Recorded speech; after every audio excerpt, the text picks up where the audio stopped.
منو سلوا ایپیسوڈ 29۔ وہ اسے اپنے دروازے پر دیکھ کر ہکا بکا رہ گئی تھی۔ اس کا خیال تھا وہ اپنے گھر پر ان دنوں آپریشن کے بعد آرام کر رہا ہوگا۔ آپریشن خطرناک نہ سہی، لیکن اس کے باوجود اس کی پشت پر اور کمر سے 3 جگہوں سے گٹھلیاں نکالی گئی تھیں۔ اصولی طور پر اسے ابھی آرام کرنا چاہیے۔ مجھے آپ کی سمجھ نہیں آتی کرم، اس نے دروازہ کھولتے ہوئے بے حد خفگی کے عالم میں اس سے کہا تھا۔ اندر آ سکتا ہوں؟ کرم نے اس کو ٹوکا۔ وہ دروازے کے سامنے سے ہٹ گئی، لیکن اس کے چہرے سے خفگی نہیں گئی تھی۔ اس کو اس وقت آرام کرنا چاہیے گھر پر بیٹھ کر۔ آپ کو اس وقت آرام کرنا چاہیے گھر پر بیٹھ کر، اور آپ اتنی لمبی ڈرائیو کر کے یہاں، وہ دروازہ بند کرتے ہوئے کہہ رہی تھی۔ کرم نے اس کی بات کاٹ دی۔ اگر آپ میری عیادت کے لیے نہیں آئیں گی تو پھر مجھے ہی آنا پڑے گا۔ کرم نے اس کی بات کاٹ دی تھی۔ میں آئی تھی آپ کی عیادت کے لیے، اب روز روز تو کوئی نہیں آتا عیادت کے لیے، زئی نے بے ساختہ کہا۔ آپ کے کہنے پر آپریشن کروایا ہے میں نے، اور آپ کو اتنی بھی دلچسپی نہیں ہے کہ آپ میری عیادت کے لیے آ سکیں۔ کرم کے اندازے میں گلا تھا۔ زینی بول نہیں سکی۔ بیٹھیں، اس سے خیال آیا وہ اب تک کھڑا تھا۔ وہ آگے بڑھ کر صوفہ پر بیٹھ گیا۔ کیسے ہیں اب آپ؟ جیسا تھا ویسا ہی ہوں۔ میں آپ کی صحت کا پوچھ رہی ہوں۔ آپ کو کیسا لگ رہا ہوں؟ بہتر لگ رہے ہیں۔ آپ کے گھر بیٹھا ہوں اس لیے۔ کیا لیں گے آپ؟ وہ اس کے پاس سے اٹھ گئی۔ کچھ نہیں۔ کیوں؟ وہ ٹھٹکی۔ جس طرح آپ کو کسی کا احسان پسند نہیں ہے، مجھے بھی نہیں ہے۔ زئی نے ایک لمحے کے لیے حیرانی سے اسے دیکھا، پھر وہ بے اختیار ہنس پڑی۔ اس سے پہلے تو کھانا کھانے بیٹھ گئے تھے، اس وقت کیوں خیال نہیں آیا کہ آپ کو میرا احسان نہیں لینا؟ اس وقت حالات دوسرے تھے۔ کرم اب بھی ویسا ہی سنجیدہ تھا۔ نہیں تو نہ صحیح، آپ کا کیا خیال ہے میں آپ کی منتیں کروں گی؟ وہ آ کر دوبارہ صوفے پر بیٹھتے ہوئے بولی۔ نہیں، مجھے یقین تھا آپ اسی طرح صوفے پر آ کر بیٹھ جائیں گی۔ زینی چند لمحے کچھ کہے بغیر اسے دیکھتی رہی، پھر کھلکھلا کر ہنسی۔ تم بڑے عجیب آدمی ہو تم۔ کرم کو اس کا انداز تخاطب بدلنا اچھا لگا۔ میں آپ صرف ان مردوں کو کہتی ہوں جن کی عزت نہیں کرتی۔ اس بار کرم اس کی بات پر ہنسا۔ لیکن میں ان کو کہتا ہوں جن کو غیر سمجھتا ہوں۔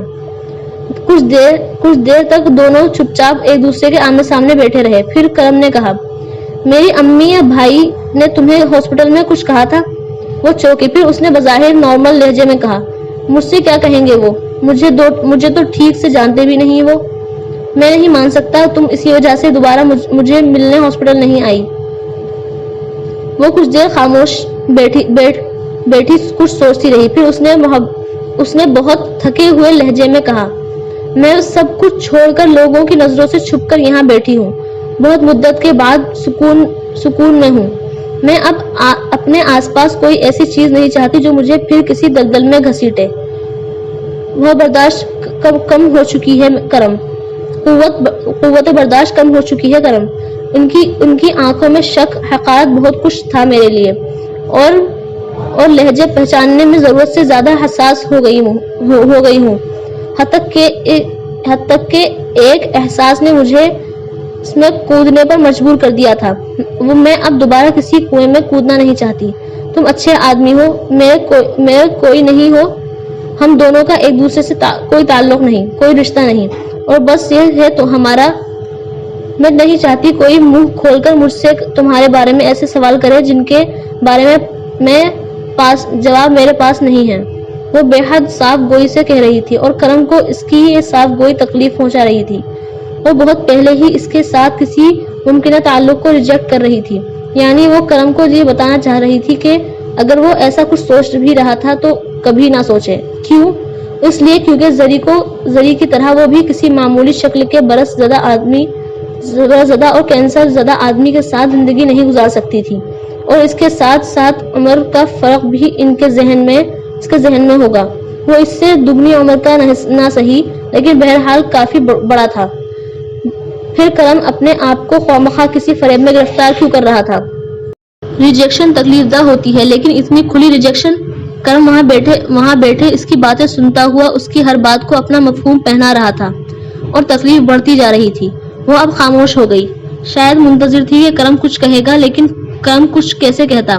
بات کرنے کے لیے اس وقت بڑا حوصلہ چاہیے تھا۔ میں چلتا ہوں، کچھ کام ہے۔ وہ کھڑا ہو گیا، یہ جیسے راہ فرار تھا۔ Okay. and get well soon. وہ جیسے بلا واسطہ اس سے دوبارہ وہاں نہ آنے کے لیے کہہ رہی تھی. وہ اس کے اپارٹمنٹ سے نکل آیا. وہ پہلی بار نہیں ہوا تھا اس کے ساتھ. زندگی میں بہت بار روشنی دیکھ کر وہ اندھیرے میں گیا تھا. پتہ نہیں وہ کیوں محبت کی خواہش میں یوں لوگوں کے پیچھے بھاگتا تھا. لوگوں کے پیچھے زینی لوگ نہیں تھی. وہ واپسی پر تمام راستے پتہ نہیں کیا کیا سوچتا رہا. اگلے کئی ہفتے کرم نے اس سے کوئی رابطہ نہیں کیا. کون فون, کوئی میسج, کوئی وزٹ نہیں. وہ یکدم جیسے غائب ہو گیا تھا اور زینی کو جیسے حیرانی ہوئی تھی. حیرانگی یا بے چینی وہ طے نہیں کر پائی, لیکن کئی دن لاشعوری طور پر وہ اس کی کال, اس کے میسج یا ویکینڈ پر اس کے خود چلے آنے کی منتظر رہی. پھر آہستہ آہستہ زندگی پھر پہلے جیسے معمول پر آ گئی تھی, ویسے معمول پر جو کرم کے آنے سے پہلے تھا. اس نے اس کی زندگی میں ایک ہلکی سی ہلچل ضرور پیدا کی تھی, لیکن کوئی بھنور پیدا کرنے سے پہلے ہی چلا گیا, بالکل کئی سال پہلے کی طرح. وہ 2-2.5 مہینے کے بعد یہ اس کی سالگرہ کا دن تھا جب اسے کرم کی طرف سے ایک کیک اور پھول ملے. اسے خود بھی یاد نہیں تھا کہ یہ اس کی سالگرہ کا دن تھا. کچھ دیر کے لیے وہ ٹھٹکی تھی اور وہ سوچ رہی تھی کہ وہ اسے اپنے ذہن سے نکال چکا تھا. شوب سے علیحدگی کے بعد یہ دوسری سالگرہ تھی جو اس طرح خاموشی سے کسی ہنگامے کے بغیر گزری تھی, ورنہ اس سے پہلے ماضی کسی جھماکے کی طرح اس کی آنکھوں کے سامنے آیا تھا. ماضی جو عجیب سی ٹیسیں اٹھانے لگا تھا اس کے وجود میں. کئی ہفتوں کے بعد اس دن پہلی بار اس نے کرم کو فون کیا. کئی بار بیل ہونے پر بھی فون نہیں اٹھایا گیا. اس نے میسج نہیں چھوڑا. ہر کسی غفگی کے ساتھ فون رکھ دیا. تو وہ اب اس کے ساتھ کیا کر رہا تھا جو اس کے ساتھ کرتی رہی تھی. فون رکھنے کے 5 منٹ بعد ہی اس کی کال آ گئی تھی. میں دوسرے فون پر تھا. ہیپی برتھ ڈے, اس نے چھوٹتے ہی کہا. اس کی ضرورت نہیں تھی کرم. جانتا ہوں تم بہت سیلف ریلائنٹ ہو, تمہیں کسی بھی چیز کی ضرورت نہیں ہے, لیکن تمہارے جیسے لوگ اس طرح کی فیورز اس لیے کرتے ہیں تاکہ شاید کبھی کوئی جواباً ایسی فیورز لوٹائی جائے. اس نے زینی کے کچھ کہنے سے پہلے ہی کہا. زینی کی سمجھ میں نہیں آیا اسے کیا کہے. تمہاری طبیعت کیسی ہے؟ ٹھیک ہوں میں. علاج کروا رہے ہو نا؟ کوشش کر رہا ہوں. جواب مختصر تھا. وہ کچھ اندازہ نہیں لگا سکی. کوئی تحفہ بھی بھیجنا چاہتا تھا میں, لیکن تمہارے ناراض ہونے کے خدشے سے نہیں بھیجا. بہت اچھا کیا. کیک اور پھول کی بھی ضرورت نہیں تھی. میری پیدائش کا دن ایسا خوشی کا دن نہیں ہے. اس نے بے ساختہ کہا اور پچھتائی. ایسی بات کرم سے کہنے کا کیا فائدہ تھا؟ یہ صرف تمہارا خیال ہے. بس میں شکریہ ادا کرنا چاہتی تھی اس لیے فون کیا. اس نے بات بدلنا چاہی. بہت دن ہو گئے ہمیں ملے. اگر تم کو برا نہ لگے تو میں اس ویکینڈ پر. وہ بات کرتے کرتے رک گیا. وہ خاموش رہی. پھر اس نے کہا, میں فری ہوں, تم آ سکتے ہو. کہیں باہر ملتے ہیں زینی, اس نے کہا تھا. زینی نے اقرار کر لیا. فون رکھنے کے بعد وہ بہت دیر پریشان بیٹھی رہی. آخر اس نے انکار کیوں نہیں کر دیا تھا. وہ اس ویکینڈ پر کسی پارک گئے. 3 گھنٹے وہاں بیٹھے بے مقصد باتیں کرتے رہے. ہر جملہ بولنے کے بعد اس پر پچھتاتے, ہر لفظ کہنے پر سوچتے یہ کیوں کہا. وہ جیسے اپنے اندر کو ایک دوسرے کی نظروں سے چھپانے کی کوششوں میں بے حال ہو رہے تھے. دونوں اپنے ارد گرد دیواریں کھینچنے خندقیں کھودنے میں لگے تھے, لیکن ہر بار کی طرح اس بار بھی ایک دوسرے سے ملنے, ایک دوسرے کے پاس بیٹھتے ہی خوشی کے جس احساس سے وہ دو چار ہوتے تھے, اسے جھٹکنا, اسے جھٹلانا بہت مشکل تھا. اس دن بھی 3 گھنٹے ساتھ گزارنے کے بعد وہ دونوں دوبارہ اپنی اپنی دنیا میں چلے گئے تھے, اور اپنی اپنی دنیا میں جاتے ہی انہیں احساس ہوا تھا کہ وہ اپنی دنیا سے نکل آئے تھے. اس بار اس سے دوبارہ رابطہ کرنے میں پہل کرم نے کی تھی. پہل نہیں کی تھی, جیسے ہار مان لی تھی. زینی کو زندگی سے نکال دینا بڑا مشکل تھا. کم سے کم اس زندگی سے جواب رہ گئی, اس زندگی سے جو اب رہ گئی تھی. کوئی اور رشتہ نہیں تو وہ دوست تو رہ سکتے تھے, بات تو کر سکتے تھے, مل تو سکتے تھے. آنکھیں بند کر کے یہ سوچ لینا اس کے لیے ممکن نہیں تھا کہ وہ اس کے شہر میں اس سے چند میل کے فاصلے پر رہتی ہو اور وہ اس سے مکمل طور پر کٹ کر رہے. یہ جاننے کے باوجود کہ زینی کے لیے یہ آسان نہیں تھا. یہ آسان تھا, اور زینی کے لیے یہ شروع میں واقعی آسان تھا. اس تنہائی میں جینا جس میں وہ جی رہی تھی, اس کے لیے مشکل نہیں تھا. وہ اس کی عادی تھی, لیکن پھر یہ عادت بدلنے لگی تھی. غیر محسوس طور پر, غیر ارادی طور پر وہ اس کے وجود کی عادی ہونے لگی تھی. اس کے فون پر کسی غیر کی آنے والی وہ واحد کال تھی, واحد میسج, اور ہر بار بیل ہونے پر بنا دیکھے بھی وہ پہچان جاتی تھی کہ وہ کرم تھا. اور ہر بار اس سے بات کرنے کے بعد, اس سے ملنے کے بعد وہ بہت دیر بیٹھ کر سوچتی رہتی تھی کہ وہ کیا کر رہی تھی. اور پھر کرم کی طرح اس نے بھی خود کو یہ بتانا شروع کر دیا تھا کہ وہ صرف اس کا دوست تھا اور کچھ نہیں. بس فرق یہ تھا کہ کینیڈا میں کرم کے اور بھی بہت سے دوست تھے, اور کرم کے علاوہ زینی کا کوئی نہیں. کون کس کے ہونے یا نہ ہونے کو زیادہ محسوس کرتا تھا, یہ دونوں کے لیے طے کرنا مشکل ہو گیا تھا, اور مزید مشکل ہوتا جا رہا تھا. فلم انڈسٹری کیوں چھوڑ دی؟ کرم نے کئی مہینوں کے بعد اس سے وہ سوال کیا تھا جو اسے پہلے دن سے پریشان کر رہا تھا, اور اس بار اسے خاموشی نہیں ملی تھی, جواب ملا تھا. مبہم صحیح مگر جواب تھا. بس چھوڑ دی. زندگی میں جو مقصد تھا وہ ختم ہو گیا, اور جب وہ ختم ہوا تو پہلے تو پتہ چلا کہ وہ تو کوئی مقصد ہی نہیں تھا. وہ اپنے ہاتھوں کی لکیروں کو دیکھتے ہوئے کہہ رہی تھی, کیا کیا تھا جو یاد نہیں آ گیا تھا. کرم بہت غور سے اس کا چہرہ دیکھتا رہا. میک اپ سے مبرا اس چہرے کو پڑھنا بڑا آسان تھا. رنج, دکھ, خوشی, تکلیف, سب کچھ دیوار پر لکھی ہوئی تحریر کی طرح ہوا تھی. کیا مقصد تھا؟ اس نے پوچھا. وہ بہت دیر سر جھکائے اسی طرح دونوں ہتھیلیوں کو دیکھتی رہی. بتانا نہیں چاہتی, کرم نے بالآخر کہا. بتا نہیں سکتی, اس نے بالآخر کہا. سر اٹھایا. کرم کچھ دیر اسے دیکھتا رہا, پھر اس نے کہا, شیراز کون تھا؟ زینی کو کرنٹ لگا. کرم اسے کیسے جانتا تھا؟ تمہارا آخری اسکینڈل اسی کے ساتھ بنا تھا نا. نیوز پیپرز میں تمہارے بیان آتے رہے کہ وہ کبھی تمہارا منگیتر تھا, اور شاید کزن بھی. کون تھا وہ؟ ایک فریب اور دھوکہ جو میں کئی سال اپنے آپ کو دیتی رہی. وہ صوفے سے اٹھ کر کھڑکی کے پاس چلی گئی. 23 منزل کی اس کھڑکی سے کبھی کبھار کچھ نظر نہیں آتا تھا, اور وہ اسی لیے وہاں آ کر کھڑی ہو جاتی تھی. کھڑکی سے باہر دیکھتے ہوئے وہ مدھم آواز میں کرم کو سب کچھ بتاتی گئی. سب کچھ, زینب سے پریزاد بننے تک کی کہانی. کرم بڑی خاموشی سے کوئی مداخلت کے بغیر سنتا رہا تھا, کوئی جیسے اس کے سامنے اس کی کہانی کہہ رہا تھا. تم بہت عجیب ہو زینی, اس نے سب کچھ سننے کے بعد کہا. زینی نے پلٹ کر اسے دیکھا. عجیب نہ ہوتی تو اس حال کو پہنچتی میں؟ کرم کو اس پر بے تحاشا ترس آیا. تم نے خود پر بڑا ظلم کیا. وہ اٹھ کر اس کے پاس کھڑکی میں آ گیا. وہ ایک بار پھر باہر دیکھ رہی تھی. پتہ نہیں اپنے آپ پر زیادہ ظلم کیا, یا اپنے باپ پر, یا اپنے گھر والوں پر. اس نے اتنے وقتوں میں پہلی بار اس کی آنکھیں بھیگتے ہوئے دیکھی تھی. میری ضد ان سب کی زندگیوں کو کھا گئی. غربت تھی, کچھ بھی نہیں تھا, بڑا سکون تھا ہمارے گھر میں. ماضی کبھی کبھار خلا بن جاتا ہے. ہم سب بڑے خوش تھے اپنے گھر میں, اپنی زندگیوں میں. ساری دنیا میں پھری ہوں میں.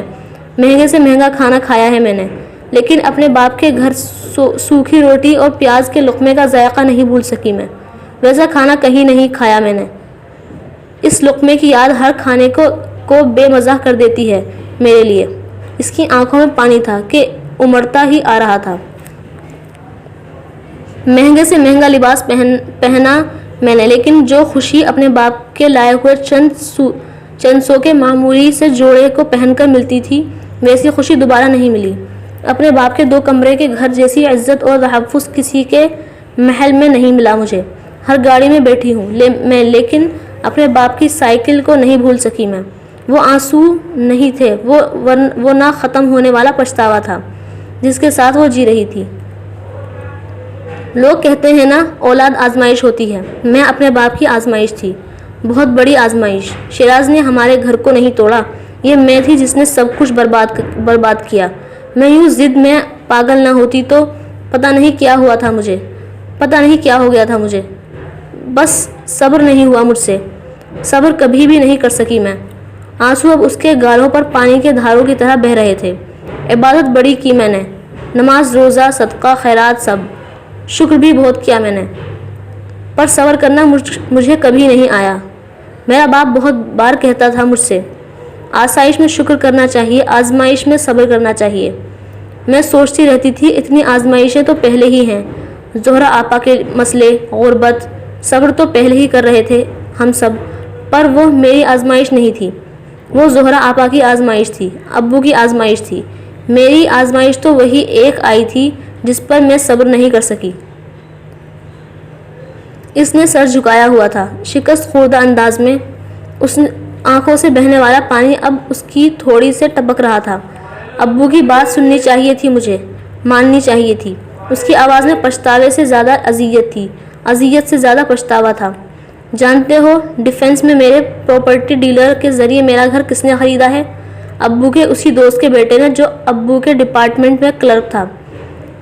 اور ابو جس کے ساتھ میری شادی کرنا چاہتے تھے اس نے انہی دنوں نوکری چھوڑ کر کوئی کاروبار کر لیا تھا. بہت پیسہ ہے اب اس کے پاس بھی. انہیں پتہ نہیں تھا کہ وہ میرا گھر خرید رہے ہیں. پتہ چلا تو وہ لوگ ملنے آئے. میرے ابو کی بہت عزت کرتے ہیں وہ لوگ آج بھی. میں ان کے گھر کی بہو ہوتی تو وہ مجھے بھی اتنی ہی عزت دیتے. 10 سال لگتے لیکن یہ ساری آسائشیں جائز طریقے سے میرا مقدر بنتی. یوں سب کچھ گنوا کر خالی ہاتھ نہ کھڑی ہوتی میں. لیکن مجھے بڑی جلدی تھی. انسانوں کو بڑی جلدی ہوتی ہے. کرم نے اس کے کندھے پر ہاتھ رکھا. سب کچھ ٹھیک ہو جائے گا. تم نے سب کچھ چھوڑ دیا ہے. وہ سب کچھ جو غلط تھا، جو تمہارے ابو نہیں چاہتے تھے کہ تم کرو. تم پھر پہلے کی طرح ہو چکی ہو، حلال رزق کھانے والی، برائی سے بچنے والی، عبادت کرنے والی. وہ اس کی بات پر روتے روتے ہنسی. کرم کی طرف مڑتے ہوئے اس نے اپنے کندھے سے کرم کا ہاتھ ہٹا دیا. وہ اب اس کے مقابل تھی. یہ ایسے نہیں ہوتا جیسے تم کہہ رہے ہو. کچھ بھی پہلے جیسا کبھی نہیں ہوتا، کبھی بھی نہیں. انسان جب ہمیشہ سے گناہگار ہو اور توبہ کرنا چاہے تو نیکی کھینچ لیتی ہے اسے اپنی طرف. بڑے آرام سے توبہ قبول ہو جاتی ہے اس کی. پھر درجہ ملتا ہے اسے، کوئی دعا میں اثر آ جاتا ہے اس کے. لیکن انسان اگر اچھائی سے برائی کی طرف چلا جائے اور پھر توبہ کرنا چاہے تو بڑا وقت لگتا ہے واپس آنے میں. توبہ قبول تو ہو جاتی ہے پر درجہ کوئی نہیں ملتا. دعا بس دعا ہی رہتی ہے، قبول ہو نہ ہو. اثر نہیں رہتا اس دعا میں. وہ بے حد عجیب سے لہجے میں کہہ رہی تھی. سارا سفر شروع کرنا پڑتا ہے زیرو سے. کس نے کہا تم سے یہ سب کچھ؟ کرم حیران تھا. ابو کہتے تھے. تب مجھے سمجھ نہیں آتی تھی. میں تمہیں ابو کی تصویر دکھاؤں؟ کرم نے سر ہلا دیا. وہ اپنی آنکھیں رگڑتی ہوئی اندر چلی گئی. کرم کو وہ اس وقت اسے ایک ننھی بچی لگی تھی جو ہر ایک کو اپنے ماں باپ کی تصویر دکھا کر خوش ہوتی. اسے کئی سال پہلے دبئی کے اس ہوٹل کی وہ بات یاد آئی تھی جب اس نے زینی کو پہلی بار دیکھا تھا. اپنے جس جنون اور وحشت کی داستان وہ اسے آج سنا رہی تھی وہ مدتوں پہلے اسے دیکھ چکا تھا. تب سمجھ نہیں سکا تھا، آج سمجھ رہا تھا. وہ بیڈ روم سے نکل آئی تھی. اس کے ہاتھ میں ایک فریم تصویر تھی اور ایک چھوٹی البم. فریم تصویر ایک ادھیڑا عمر آدمی کی تھی، خوش شکل بارلیش مرد کی، جس کے چہرے میں زینی کی شبہات دیکھنا بے حد آسان تھا. اس نے زینی سے اس کے باپ کے بارے میں اتنا سب کچھ نہ بھی سنا ہوتا تب بھی اس آدمی کے چہرے پر ایک نظر ڈال کر اس کی آنکھوں میں جھلکتی اچھائی اور سچائی کو دیکھنا مشکل نہیں تھا. وہ اب متورم آنکھوں اور مسکراتے ہوئے ہونٹوں کے ساتھ اسے بڑے اشتیاق سے اپنے بہن بھائیوں اور ماں کی تصویر دکھا رہی تھی. اس کی اور ان کی بچپن کی تصویریں. ہر تصویر میں وہ اسے اپنے باپ کے ساتھ ہی نظر آئی تھی، انگلی پکڑے ہوئے، گود میں بیٹھی ہوئی، ٹانگوں سے لپٹی ہوئی، گود میں اٹھائی ہوئی. یہ بھائی ہے میرا اکلوتا سلمان، اور اس کی بیوی سدرا، یہ اس کا بیٹا دانش. وہ اسے باری باری ہر ایک تصویر دکھاتے ہوئے اس کو متعارف کروا رہی تھی. ان تصویروں کو دیکھتے ہوئے کرم ایک عجیب سے خالی پن کا شکار ہونے لگا تھا. ایک عجیب سے احساس کمتری نے اسے اپنے گرفت میں لے لیا تھا. آخر اس کے پاس کون سے ایسے رشتے تھے جنہیں وہ اتنی محبت کے ساتھ اسے یا کسی کو دکھا سکتا؟ زینی کے پاس ان رشتوں کے حوالے سے یادیں تھیں. اس کے پاس کیا تھا؟ کیا سوچ رہے ہو؟ وہ کوئی تصویر دیکھتے دیکھتے رک گیا تھا. زینی نے اسے ٹوکا. وہ چونک گیا. کچھ نہیں. کرم نے البم بند کر دی. تم بہت خوش قسمت ہو، کم سے کم تمہارے کسی خونی رشتے نے تمہیں ایکسپلوئٹ نہیں کیا. وہ کرم کا چہرہ دیکھنے لگی. اتنا شک کیوں کرتے ہو تم اپنے بہن بھائیوں پر؟ اس نے بے حد سنجیدگی سے کرم سے پوچھا. شک؟ وہ تلخی سے ہنسا. کاش مجھے شک ہوتا، یقین نہ ہوتا. تمہیں پتہ ہے میرا کینسر بہت ابتدائی اسٹیج پر ڈائگنوز ہوا تھا، لیکن میرے بہن بھائیوں نے میری ماں سے یہ کہا کہ آپریشن سے پہلے مجھے وصیت لکھ دینی چاہیے، کیونکہ زندگی اور موت کا کچھ پتہ نہیں ہوتا۔ کل کو ایسا نہ ہو کہ میری جائیداد کی وجہ سے ان کے درمیان جھگڑے ہونے لگیں، اور تم مجھ سے یہ کہہ رہی ہو کہ میں شک کیوں کرتا ہوں۔ اس نے سر جھٹکا۔ میں نے واقعی وصیت لکھ دی، لیکن وصیت میں سب کچھ ان کے نام لکھنے کی بجائے میں نے اس کا 3/4 حصہ مختلف چیریٹیز کے نام کر دیا۔ تمہیں اندازہ بھی نہیں ہوگا کہ کتنا ہنگامہ کیا ان سب نے اس پر۔ ابھی بھی انہیں اپنے حصے میں جو ملے گا وہ کروڑوں میں ہوگا، اس کے باوجود وہ خوش نہیں ہیں مجھ سے، کوئی ایک بھی نہیں۔ مجھے یقین ہے میرے مرنے کے بعد یہ لوگ میری جائیداد چیریٹیز سے بچانے کے لیے کورٹ میں جا کر ایک آخری کوشش ضرور کریں گے۔ وہ بہت دیر چپ بیٹھی رہی، پھر اس نے کہا، بعض دفعہ انسان سے غلطی ہو جاتی ہے۔ ہاں، بعض دفعہ ہو جاتی ہے، لیکن ہر بار نہیں۔ انہیں میری ذات میں کوئی دلچسپی نہیں ہے، صرف اس دولت میں دلچسپی ہے جو میرے پاس ہے۔ انہیں کرم علی صرف تب یاد آتا ہے جب انہیں کوئی ضرورت یاد آتی ہے۔ تم اتنے دولت مند ہو کرم، کیا فرق پڑتا ہے ان کے چھوٹے موٹے مطالبے پورے کر دینے سے؟ زین نے کہا۔ کرم نے اپنے کوٹ کی جیب پر ہاتھ رکھ کر کہا، فرق یہاں نہیں پڑتا۔ اس نے اب اپنا ہاتھ اپنے دل پر رکھ دیا۔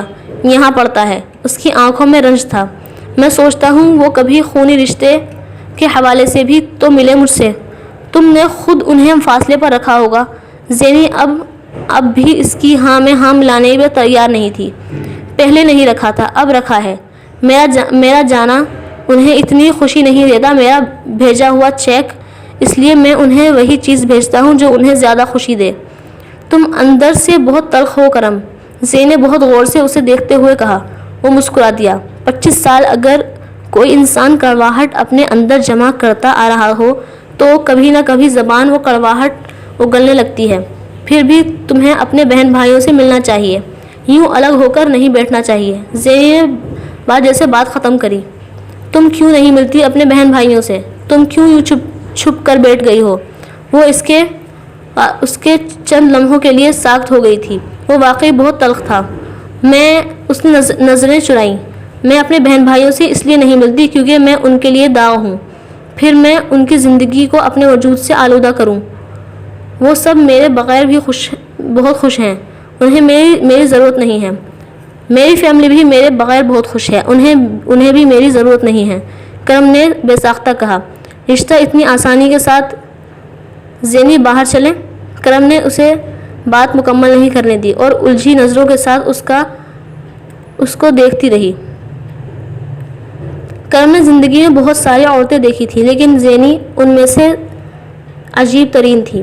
وہ انسانوں کو منٹوں میں جج کرتا تھا، ان کی اگلی موو کو پڑھ لیتا تھا، اور عورت کے بارے میں اس نے آج تک جو سوچا تھا، جو اندازے لگائے تھے، اس کی زندگی میں آنے والی عورتیں اس پر حرف بہ حرف پوری اتری تھیں۔ صرف زینب ضیا تھی جو اس کا ہر اندازہ غلط ثابت کر دیتی تھی۔ وہ اس کے ذہن کو نہیں پڑھ سکتا تھا، صرف چہرہ پڑھ سکتا تھا، اور اس کا چہرہ پڑھنا اسے تکلیف دیتا تھا۔ اس کا بس چلتا تو وہ اس کی زندگی کا وہ تکلیف دہ حصہ یوں منٹوں میں اس کی زندگی سے غائب کرتا کہ دوبارہ کبھی وہ اس کے چہرے پر سایہ بن کر نہ لہراتا۔ وہ اس سے جتنا زیادہ مل رہا تھا وہ اس سے اتنا زیادہ ملنا چاہتا تھا۔ 25 سال بعد وہ کسی سے اپنے دل کی باتیں کر رہا تھا، کسی کے دل کی باتیں سن رہا تھا۔ وہ دنیا میں واحد انسان تھی جس سے کرم نے اپنی زندگی کے بارے میں کچھ نہیں چھپایا تھا۔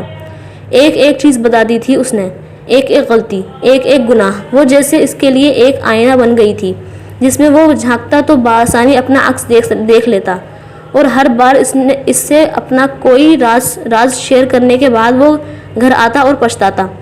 اسے یہ نہیں جتانا چاہیے تھا، یہ تو چھپانے کی بات تھی۔ کیا ہو گیا ہے مجھے؟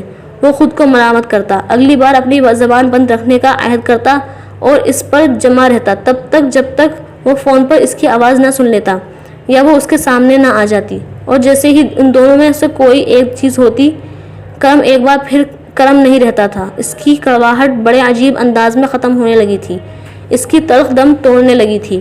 زینی کا وجود جیسے اس کی تنہائی کے زہر کو مارنے لگا تھا، اور یہ سب تب تھا جب وہ صرف ایک دوست تھی، صرف ایک دوست۔ دن میں ایک بار کی جانے والی کال اب دن میں کئی بار کی جانے والی کالز میں بدل گئی تھی۔ اور بے شمار بھیجے جانے والے میسج اس کے علاوہ تھے۔ وہ دونوں ایک دوسرے کی زندگی کی روٹین کے ایک ایک لمحے سے واقف تھے۔ کرم کی سیکریٹری کو بھی کرم کی ایک مہینے کی مصروفیات بتانے کے لیے ڈائری کا سہارا لینا پڑتا، اور زینی کو سب کچھ زبانی پتہ تھا۔ وہ کس دن کس وقت کتنی دیر کے لیے کس کے پاس کہاں رہا تھا، زینی زبانی بتا سکتی تھی۔ خود کرم بھی اس کی روٹین سے اسی طرح واقف تھا کہ وہ اگر اس کے ایک پورے دن میں صبح سے لے کر شام تک کمنٹری کرتا تو وہ اس کے بتائے ہوئے وقت پر بتائی ہوئی جگہ پر وہی کچھ کرتی پائی جاتی تھی جو وہ کہہ رہا ہوتا۔ اوٹوا میں اس کی زندگی کی روٹین میں ان 5 بھکاریوں کے علاوہ کرم علی بھی شامل ہو گیا تھا۔ وہ کیسے شامل ہو گیا تھا؟ کرم کی طرح یہ زینی کو بھی سمجھ نہیں آتا تھا۔ شاید ایک دوست کی کمی تھی میری زندگی میں، جو اب کرم کی صورت میں مل گیا ہے مجھے۔ اس نے بھی کرم کی طرح اپنے رشتے پر دوستی کا لیبل چسپاں کر دیا تھا، یہ جیسے حفاظتی اقدام۔ تم کوئی جویلری کیوں نہیں پہنتی؟ وہ اس ویکینڈ پر کافی پینے نکلے تھے اور اب کافی پیتے ہوئے ونڈو شاپنگ کر رہے تھے جب کرم نے اچانک اس سے پوچھا تھا۔ اس نے واقعی کبھی اس کے ہاتھ، کانوں اور گردن میں کچھ نہیں دیکھا تھا۔ میرے پاس کوئی جویلری نہیں ہے، یہاں آنے سے پہلے سب کچھ دے آئی میں۔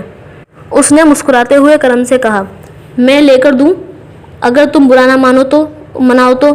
کرم نے پہلے آفر کی، پھر ساتھ ہی معذرت۔ وہ ہنسی، میں تمہاری جیب سے کافی تک نہیں پیتی، تم سمجھتے ہو جویلری لے لوں گی؟ وہ واقعی کرم کے ساتھ کہیں جاتے ہوئے اپنے کھانے پینے کے بل کی ادائیگی خود کرتی تھی، کرم کے احتجاج کے باوجود۔ وہ کرم کا بل نہیں دیتی تھی، لیکن اپنا بل بھی اسے نہیں دینے دیتی تھی۔ وہ اس معاملے میں ضرورت سے زیادہ محتاط تھی۔ کرم نے آہستہ آہستہ اس رویے کے ساتھ سمجھوتہ کر لیا تھا۔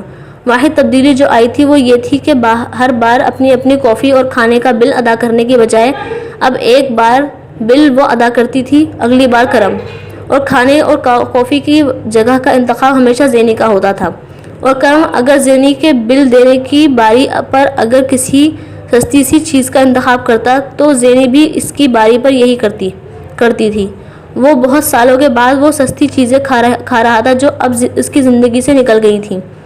ہاں مجھے پتا ہے تم نہیں لوگی، لیکن میرا دل چاہتا ہے کہ میں تمہارے لیے کچھ نہ کچھ لے کر تمہیں دوں۔ کرم نے سنجیدگی سے کہا، کون سی ایسی چیز لا سکتے ہو تم کرم جو میرے پاس نہ رہی ہو اور میں اسے چھوڑنا آئی ہوں؟ کرم جواب نہیں دے سکا۔ وہ اب بھی فٹ پاتھ پر چل رہے تھے۔ جویلری، کپڑے، جوتے، کاسمیٹکس، یہ سب کچھ نکل گیا ہے میری زندگی سے، بہت پہن لیے ہیں میں نے۔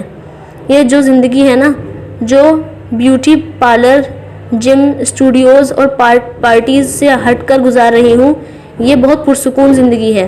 مجھے 24 گھنٹے اسکرین پر خوبصورت نظر آنے کے لیے میک اپ کا ڈھیر اپنے چہرے پر نہیں لگانا پڑتا، جویلری کا انبار سجانا نہیں پڑتا، نہ ہی کپڑوں اور جوتوں کے پیچھے ہلکان ہونا پڑتا ہے، نہ ہی اپنے جسم اور چہرے کو خوبصورت دکھانے کی جدوجہد میں جم اور بیوٹی پارلرز میں جا کر خوار ہونا پڑتا ہے۔ میں بہت خوش ہوں اس چند کپڑوں اور جوتوں کے ساتھ جنہیں میں بار بار استعمال کرتی ہوں۔ مجھ پر ترس مت کھاؤ۔ کرم کو اس کی بات بری لگی۔ میں ترس نہیں کھا رہا تم پر۔ وہ ہنسی، تو اور کیا کر رہے ہو؟ ایک غریب لڑکی کو جویلری لے کر دینے کی بات کر رہے ہو۔ اگر ترس کھا کر نہیں دے رہے تو یہ اس سے بھی خطرناک بات ہے، پھر کیوں دے رہے ہو اسے؟ کرم کچھ اور خفا ہوا۔ وہ اب اس کا مذاق اڑا رہی تھی اور جیسے اس سے محظوظ ہو رہی تھی۔ تم اگر مجھے تحفہ دینا چاہو گی تو میں کبھی منع نہیں کروں گا، میں بڑی خوش دلی سے لے لوں گا۔ کرم نے اس کی بات کا جواب دینے کی بجائے کہا، لیکن میں تو تمہیں تحفہ دینا ہی نہیں چاہتی، اور بھلا میں تمہیں تحفہ دوں کیوں؟ وہ جیسے اسے زچ کرنے پر تل گئی تھی۔ ہم دوست ہیں زینی، اور دوست ایک دوسرے کو تحفہ دیتے ہیں۔ میں اپنے سب دوستوں کو تحفے دیتا ہوں، کرم نے اپنے لفظوں پر زور دیتے ہوئے کہا۔ وہ مارکیٹ ایریا میں ایک بینچ پر بیٹھ گئے تھے۔ میں نے کب منع کیا ہے؟ تم دیتے ہو دو، لیکن میں نہ تحفہ لوں گی نہ دوں گی۔ ویسے بھی بہت تحفے دے چکے ہو پہلے ہی تم مجھے۔ کرم اس کا اشارہ سمجھ گیا۔ جو تم میرے منہ پر مار گئی، منہ پر نہیں مارے تھے، تم چاہتے تھے میں منہ پر مار کر جاتی؟ زینی نے بے حد سنجیدگی سے پوچھا۔ وہ چند لمحے اسے گھورتا رہا، پھر ہنس پڑا۔ وہ آج اچھے موڈ میں تھی، اتنی اداس نہیں تھی جتنی اکثر ہوتی تھی، اور کرم یہ دکھ یہ دیکھ کر خوش تھا۔ تم بہت عجیب ہو زینی، وہ کہے بغیر نہیں رہ سکا۔ کتنی بار کہو گے یہ مجھ سے؟ میں جانتی ہوں تمہارا بس چلے تو تم مجھے عجائب خانے میں رکھوا دو، اتنی ہی عجیب لگتی ہوں تمہیں میں۔ وہ اطمینان سے کافی پیتے ہوئے مارکیٹ ایریا میں گاتے ہوئے اسٹریٹ سنگر کو دیکھتے ہوئے بولی، عجائب خانے میں تو نہیں، لیکن وہ کچھ کہتے کہتے رک گیا۔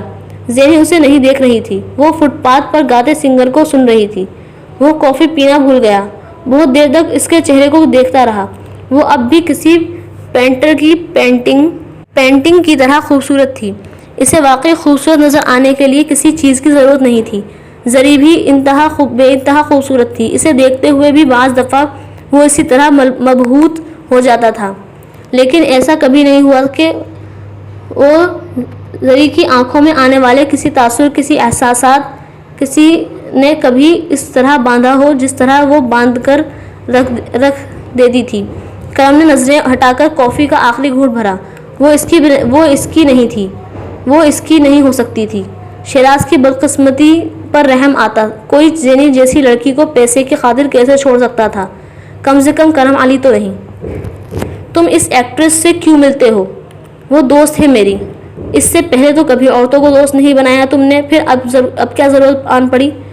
آپ کیا کہنا چاہتی ہیں؟ وہ تنگ آ گیا تھا۔ پچھلے 2 گھنٹوں سے وہ ویکینڈ پر اپنے یہاں آئی ہوئی ماں کو زینی کے بارے میں کی جانے والی تفتیش کا جواب دے رہا تھا۔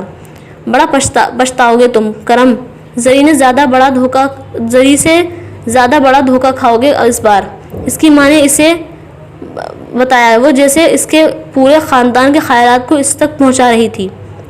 میں نے آپ سے کہا ہے وہ دوست ہے میری اور بس، کرم نے کہا۔ دوست سے کوئی روز ملتا ہے؟ آپ سے کس نے کہا کہ میں روز ملتا ہوں اس سے؟ وہ سنجیدہ ہو گیا۔ آصف نے بتایا مجھے، تمہارے دفتر کے سب لوگوں کو پتا ہے۔ آپ آصف سے کہیں کہ وہ اپنا کام کرے۔ میں کہاں جاتا ہوں یا کہاں نہیں جاتا اس کے میں ریکارڈ رکھنا اس کی ذمہ داری نہیں ہے۔ کرم کچھ ناراض ہو گیا۔ آصف کو میں نے کہا ہے، میں پوچھتی رہتی ہوں اس سے، اس لیے بتاتا ہے وہ مجھے۔ اور ماں نے فوراً آصف کا دفاع کیا۔ اتنے جان دینے والے بہن بھائی ہیں اور تم ان کو چھوڑ کر ان غیر عورتوں کے پیچھے خوار ہو رہے ہو۔ اپنے بہن بھائیوں کے بچوں کو اپنے بچے سمجھو۔ ہم سب ہیں تمہارا اپنا خون۔ شادی کر لی، اس کا ہی دیکھ لیا، بس تمہاری قسمت ہی خراب نکلی، ورنہ ہم نے تو اپنی طرف سے بڑی اچھی جگہ رشتہ کیا تھا۔ لیکن بیٹا اب تمہاری قسمت میں اچھی بیوی نہیں تھی تو کوئی کیا کرے؟ پھر ایسی ویسی لڑکی سے کرو گے تو پھر یہی کچھ ہوگا۔ آج کل کی لڑکیاں ایسی ہی لالچی اور مطلب پرست ہیں۔ پھر اب تمہاری عمر بھی زیادہ ہو گئی ہے، ورنہ میں تو پہلی شادی کے ختم ہوتے ہی تمہاری دوسری شادی کروا دیتی۔ ان چکروں سے نکل آؤ اب۔ تمہارے بہن بھائی کہہ رہے ہیں کہ تم ان میں سے جن کا بچہ لینا چاہو وہ دے دیتے ہیں۔ میں بھی مستقل یہاں آ جاتی ہوں تمہارے پاس۔ اپنے بہن بھائی کی کسی اولاد کو گود لوگے تو بڑھاپے میں سہارا بنے گی تمہاری۔ اپنا خون تو اپنا ہی ہوتا ہے۔ تمہارے بہن بھائی تو اپنی اولاد کو لکھ کر تمہیں دینے کو تیار ہیں، کہتے ہیں بھائی جان نے اتنا کچھ کیا ہے ہمارے لیے، انہیں تو انکار کر ہی نہیں سکتے ہم۔ وہ چپ چاپ بیٹھا ماں کا چہرہ دیکھتا ان سب باتوں کو سنتا رہا۔ ان میں سے کتنی باتیں ہمدردی سے کہی گئی تھی اور کتنی باتوں کے پیچھے کوئی اور مقصد تھا، وہ بیوقوف سے بیوقوف شخص بھی سن کر جان لیتا۔ اور کرم بہرحال بیوقوف نہیں تھا۔ ماں سادہ تھی، وہ اپنی طرف سے کرم کی بھلائی سوچ رہی تھی اور واقعی دل سے سمجھتی تھی کہ اس کے بہن بھائی ایسا ہی چاہتے تھے۔ وہ ماں کا یہ زعم اور خوش فہمی ختم نہیں کرنا چاہتا تھا۔ وہ ان کی باتوں میں جھلکتا کھوٹ انہیں دکھانا نہیں چاہتا تھا۔ میرا شادی کا کوئی ارادہ نہیں ہے اور نہ ہی کسی کی اولاد کو میں کسی سے الگ کرنا چاہتا ہوں۔ میں جانتا ہوں میری قسمت خراب ہے، اس لیے میری شادی نہیں نبھ سکی۔ گھر کا سکون واقعی میری قسمت میں نہیں۔ آپ پریشان نہ ہو، میں دوبارہ شادی جیسی حماقت نہیں کروں گا۔ اس نے ماں کو تسلی دینے کی کوشش کی۔ نہیں، قسمت تو خراب نہیں ہے تمہاری، اللہ نے کتنا پیسہ دیا ہے تمہیں۔ ماں نے فوراً جیسے اسے تسلی دینے کی کوشش کی۔ اتنی دولت کہاں ہے کسی دوسرے کے پاس؟ اللہ نے ہر بہن بھائی سے بڑھ کر نوازا ہے تمہیں۔ اس کا دل چاہا وہ ان سے کہے وہ اس کی زندگی کو اپنے بہن بھائیوں کے ساتھ بدل دیں، اس کا پیسہ انہیں دے دیں اور ان کی زندگی اسے دے دیں۔ بے حد بوجھل دل کے ساتھ وہ اپنی ماں کے پاس سے اٹھ کر آیا تھا۔ بات چیت کے لیے ان کے پاس واحد موضوع اس کی دولت ہی ہوتی تھی، اور بعض دفعہ تو کرم کو لگتا اس دولت کا ذکر سنتے اس کا نروس بریک ڈاؤن ہو جائے گا۔ اپنے بیڈ روم میں آ کر وہ بہت دیر تک اسی طرح بیٹھا رہا۔ اپنی ماں کی زینی کے بارے میں کہی جانے والی باتیں بار بار اس کے ذہن میں گونجتی رہیں۔ زینی نے بستر سے اٹھتے ہوئے گھڑی دیکھی، پھر سیل فون اٹھا کر اسے دیکھا۔ حیرت کا ایک جھٹکا اسے لگا تھا۔ اس میں کرم کا کوئی میسج نہیں تھا۔ کئی مہینوں میں یہ پہلی بار ہوا تھا کہ صبح سو کر اٹھنے سے کرم کا میسج نہ ملا ہو۔ وہ آدھ گھنٹہ جس میں وہ کام پر جانے کے لیے تیار ہوتی تھی، اس کے وہ مزید تشویش کا باعث بنے تھے، کیونکہ اس پورے وقت میں کرم کی کوئی کال، کوئی SMS اسے نہیں ملا تھا۔ اس سے نکلتے ہوئے اس نے بالآخر کرم کو میسج کیا۔ بس اسٹاپ تک جاتے جاتے بھی کوئی جواب نہیں آیا۔ اس نے بس پر بیٹھ کر کرم کو قدر تشویش کے عالم میں کال کی۔ اس کا سیل فون بند تھا۔ اس کی سمجھ میں نہیں آ رہا تھا کہ ایسا کیوں تھا۔ پورا دن وہ وقفے سے کرم کو کال اور میسج کرتی رہی۔ اس کا سیل فون اسی طرح آف ملا اسے۔ واپس گھر آنے تک وہ بے حد پریشان ہو چکی تھی۔ ایک پورا دن اس سے رابطہ نہیں ہوا تھا۔ یہ کیسے ممکن تھا کہ کرم اسے کسی وجہ سے اگنور کرتا؟ وہ ناراض بھی ہوتا تب بھی اس کے میسج اور کالز کا سلسلہ جاری رہتا تھا۔ رات کے وقت اس نے بالآخر کرم کے گھر فون کیا۔ یہ کرم کے بیڈ روم کا نمبر تھا۔ اگر وہ وہاں تھا تو اس کے کال ریسیو کرنی چاہیے تھی۔ کال ریسیو نہیں کی گئی۔ وہاں آنسر فون لگا ہوا تھا۔ زینی نے اس کے لیے میسج چھوڑ کر فون بند کر دیا۔ صبح اٹھ کر اس نے ایک بار پھر اپنا فون چیک کیا، اور اس بار وہ فرسٹریٹ ہوئی تھی۔ کرم کا کوئی میسج اس بار بھی نہیں تھا۔ اس پورے ہفتے میں کرم کو ہر روز صرف اپنے آفس ہی جانا تھا، گھر یا آفس۔ پھر وہ کہاں غائب ہو گیا تھا؟ زینی نے 10 بجے کے قریب اس کے آفس کی سیکریٹری کو فون کیا۔ وہ 2 ہفتے کے لیے کہیں گئے ہیں۔ وہ اس کی سیکریٹری کے جواب پر ہکا بکا رہ گئی تھی۔ اس کی اس سے واقف تھی۔ کہاں؟ یہ تو نہیں بتایا۔ بس کل صبح انہوں نے کال کر کے مجھے بتایا کہ 2 ہفتے کے لیے وہ شہر سے باہر جا رہے ہیں۔ میں ان کی ساری میٹنگز کینسل کر دوں۔ کس شہر میں گئے ہیں؟ یہ بھی نہیں پتا۔ کوئی فون نمبر؟ نہیں۔ وہ کہہ کر گئے تھے کہ وہ اپنا سیل فون آف کر کے جائیں گے۔ وہ 2 ہفتے تک وہ کسی قسم کا کوئی رابطہ نہیں چاہتے۔ سیکریٹری نے اسے تفصیل سے بتایا تھا۔ زینی کو یقین نہیں آ رہا تھا کہ کیسے ممکن تھا کہ وہ اسے بتائے بغیر کہیں چلا جاتا۔ رابطہ رکھنا تو ایک طرف وہ اطلاع دینا تک گوارا نہ کرتا۔ اس کی طبیعت تو ٹھیک تھی۔ اسے عجیب سی تشویش ہوئی۔ ہاں وہ بالکل ٹھیک ہے۔ اب آخری چیک اپ کی رپورٹس ٹھیک آئی تھی۔ سیکریٹری نے اسے اطلاع دی۔ زینی نے فون بند کر دیا۔ کرم کا یہ رویہ اس کی سمجھ سے باہر تھا۔ 2 ہفتے کے لیے یوں بغیر اطلاع دیے کہیں جانے کی کیا تک بنتی تھی، اور آخر وہ جا کیسے سکتا تھا؟ اس کی سمجھ میں نہیں آ رہا تھا۔ وہ 2 ہفتے اس نے بے حد پریشانی میں گزارے تھے۔ کوئی ایک دن ایسا نہیں تھا جب اس کو کرم کا خیال نہ آتا رہا ہو۔ 2 ہفتے ختم ہوتے ہی اس نے کرم کے فون پر کال کی تھی، یہ سوچتے ہوئے کہ وہ واپس آ گیا ہوگا۔ سیل فون ہنوز آف تھا۔ زینی نے اس کی سیکریٹری کو فون کیا۔ وہ 2-3 دن بعد ہی واپس آ گئے تھے۔ آپ کا ان سے رابطہ نہیں ہوا کیا؟ ابھی ایک میٹنگ میں ہیں۔ جیسے ہی میٹنگ ختم ہوتی ہے میں آپ سے بات کرواتی ہوں ان کی۔ زینی نے کچھ کہے بغیر فون رکھ دیا۔ وہ جیسے فریز ہو گئی تھی۔ وہ واپس آ گیا تھا اور اس سے اتنے دنوں میں اس سے ایک بار بھی رابطے کی کوشش نہیں کی۔ وہ اسے اگنور کر رہا تھا، اس سے رابطہ ختم کرنا چاہتا تھا، اور زینی کو یہ سمجھنے کے لیے کسی عقل داڑھ کی ضرورت نہیں تھی۔ اس کی اس رویے سے اسے بے حد ہتک کا احساس ہوا تھا۔ وہ خود اس کی طرف آیا تھا اور اب خود ہی پیچھے ہٹ گیا تھا۔ پہلے کی وجہ وہ جانتی تھی، لیکن دوسرے کی وجہ اس کی سمجھ میں نہیں آئی تھی۔ سیکریٹری کے کہنے کے باوجود کرم کا اس دن اسے کوئی فون نہیں آیا۔ چند دن وہ بری طرح اپسیٹ رہی۔ وہ صرف دوست تھا تو پھر اس طرح اس کے اعصاب پر کیوں سوار ہو گیا تھا؟ وہ بار بار اس کو اپنے ذہن سے جھٹکنے کی کوشش کرتی، بار بار ناکام رہتی۔ اس کے وجود پر چھائی جو خاموشی کرم نے توڑی تھی وہ پھر واپس آ گئی تھی۔ کرم سے اس طرح کٹ کر رہنا بے حد مشکل تھا۔ زی نے اعتراف کر لیا تھا۔ لاکھ کوشش کے باوجود، ہزار مزاحمت کے باوجود وہ اس کی کمپنی کی عادی ہو چکی تھی۔ کہیں نہ کہیں اس کے اندر زینی کو وہ ساتھی نظر آیا تھا جیسا ساتھی وہ کبھی شیراز کو سمجھتی تھی۔ کہیں نہ کہیں کچھ تھا کرم میں جو اس کے دل کو اس کی طرف کھینچتا تھا۔ وہ اس کو محبت ماننے پر تیار نہیں تھی، پر وہ اسے دوستی کی حدود کے اندر رکھنے میں بھی ناکام ہو رہی تھی۔ وہ ویکینڈ پر اکثر اس پارک میں جاتے تھے۔ اس ویکینڈ پر بھی وہ وہاں چلی گئی تھی۔ پارک کی جھیل کے قریبی بینچ پر بیٹھ کر وہ اکثر اس جھیل کو دیکھا کرتے تھے، بے مقصد باتیں کرتے ہوئے۔ کئی بار وہ اپنا لنچ بھی وہیں کیا کرتے تھے۔ بینچ خالی تھا۔ وہ اس کے ایک سرے پر آ کر بیٹھ گئی، دوسرے سرے پر کرم بیٹھتا تھا۔ بیچ کا فاصلہ جیسے ان کی زندگی کا فاصلہ ہوتا تھا۔ وہ جھیل کے پانی کو چپ چاپ بیٹھی دیکھتی رہی، جس پر کبھی کبھار کوئی پرندہ نیچی پرواز کرتے ہوئے گزرتا، دور تک جاتا، پھر اونچی پرواز کرتے ہوئے فضا میں غائب ہو جاتا۔ بینچ کے دوسرے سرے پر کوئی آ کر بیٹھا تھا۔ زی نے گردن موڑ کر دیکھا، وہ کرم تھا۔ چند لمحے اسے دیکھتے رہنے کے بعد زینی نے دوبارہ جھیل کو دیکھنا شروع کر دیا۔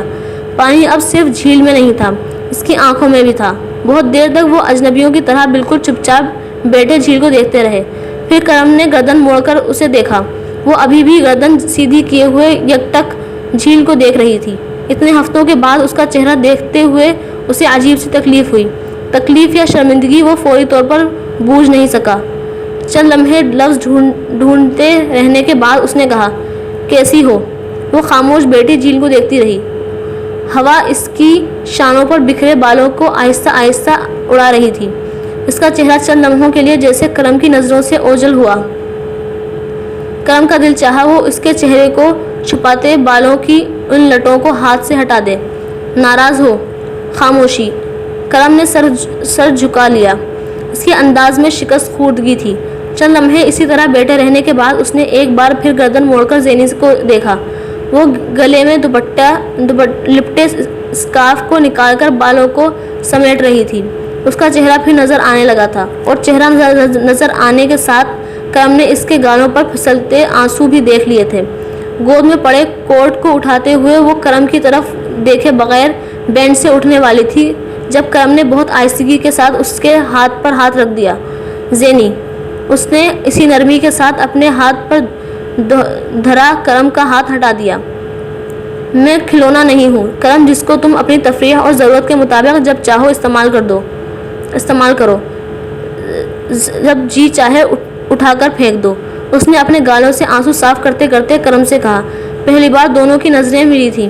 آئی ایم سوری، اس نے کرم کی بات کاٹ دی۔ میں جانتی ہوں تمہارے دل میں میری کوئی عزت نہیں ہے، کیونکہ میں ایک بری لڑکی ہوں۔ میری زبان سے اپنے لیے کچھ عزت اور احترام کا مطالبہ شاید تمہیں مذاق لگے۔ کرم نے اس کی بات کاٹنا چاہی، لیکن وہ خاموش نہیں ہوئی۔ عورت کی تم عزت نہیں کرتے، یہ میں جانتی ہوں، اور میرے جیسی بری عورت کی تو کبھی بھی نہیں، لیکن انسان کے طور پر تو میں تھوڑی عزت کی مستحق ہوں یا نہیں؟ وہ بول نہیں سکا۔ مجھ سے یہ جان چھڑانے کے لیے تمہیں مجھ سے چھپنے کی ضرورت نہیں ہے، جھوٹ بولنے کی ضرورت نہیں ہے۔ بس ایک دفعہ کہہ دیتے میں تمہاری شکل دیکھنا نہیں چاہتا۔ میں تمہیں کبھی شکل نہ دکھاتی۔ ایک میسج کر دیتے کہ میں تمہیں میسج یا کال نہیں کروں۔ کرم، میں تمہیں کبھی دوبارہ میسج یا کال نہ کرتی، لیکن یوں چھپنے کی کیا ضرورت ہے تمہیں؟ اور اب ایک بار پھر تمہیں اپنا کتھارسس کرنے کے لیے کوئی سننے والا چاہیے تو تم پھر میرے پاس آ گئے ہو، اپنی تنہائی اور محرومیوں کی داستان سنانے، یہ بتانے کہ تم کس طرح اپنی دولت کے ساتھ تنہا جی رہے ہو۔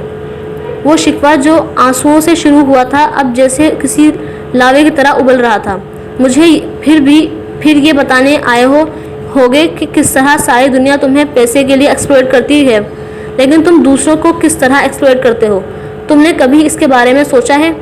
دوسرے تمہیں ٹیشو پیپر کی طرح استعمال کر کے پھینک دیتے ہیں، اور تم بھی ضرورت کے وقت یہی کرتے ہو۔ وہ اب کھڑی ہوتے ہوئے کوٹ پہنتے ہوئے بول رہی تھی۔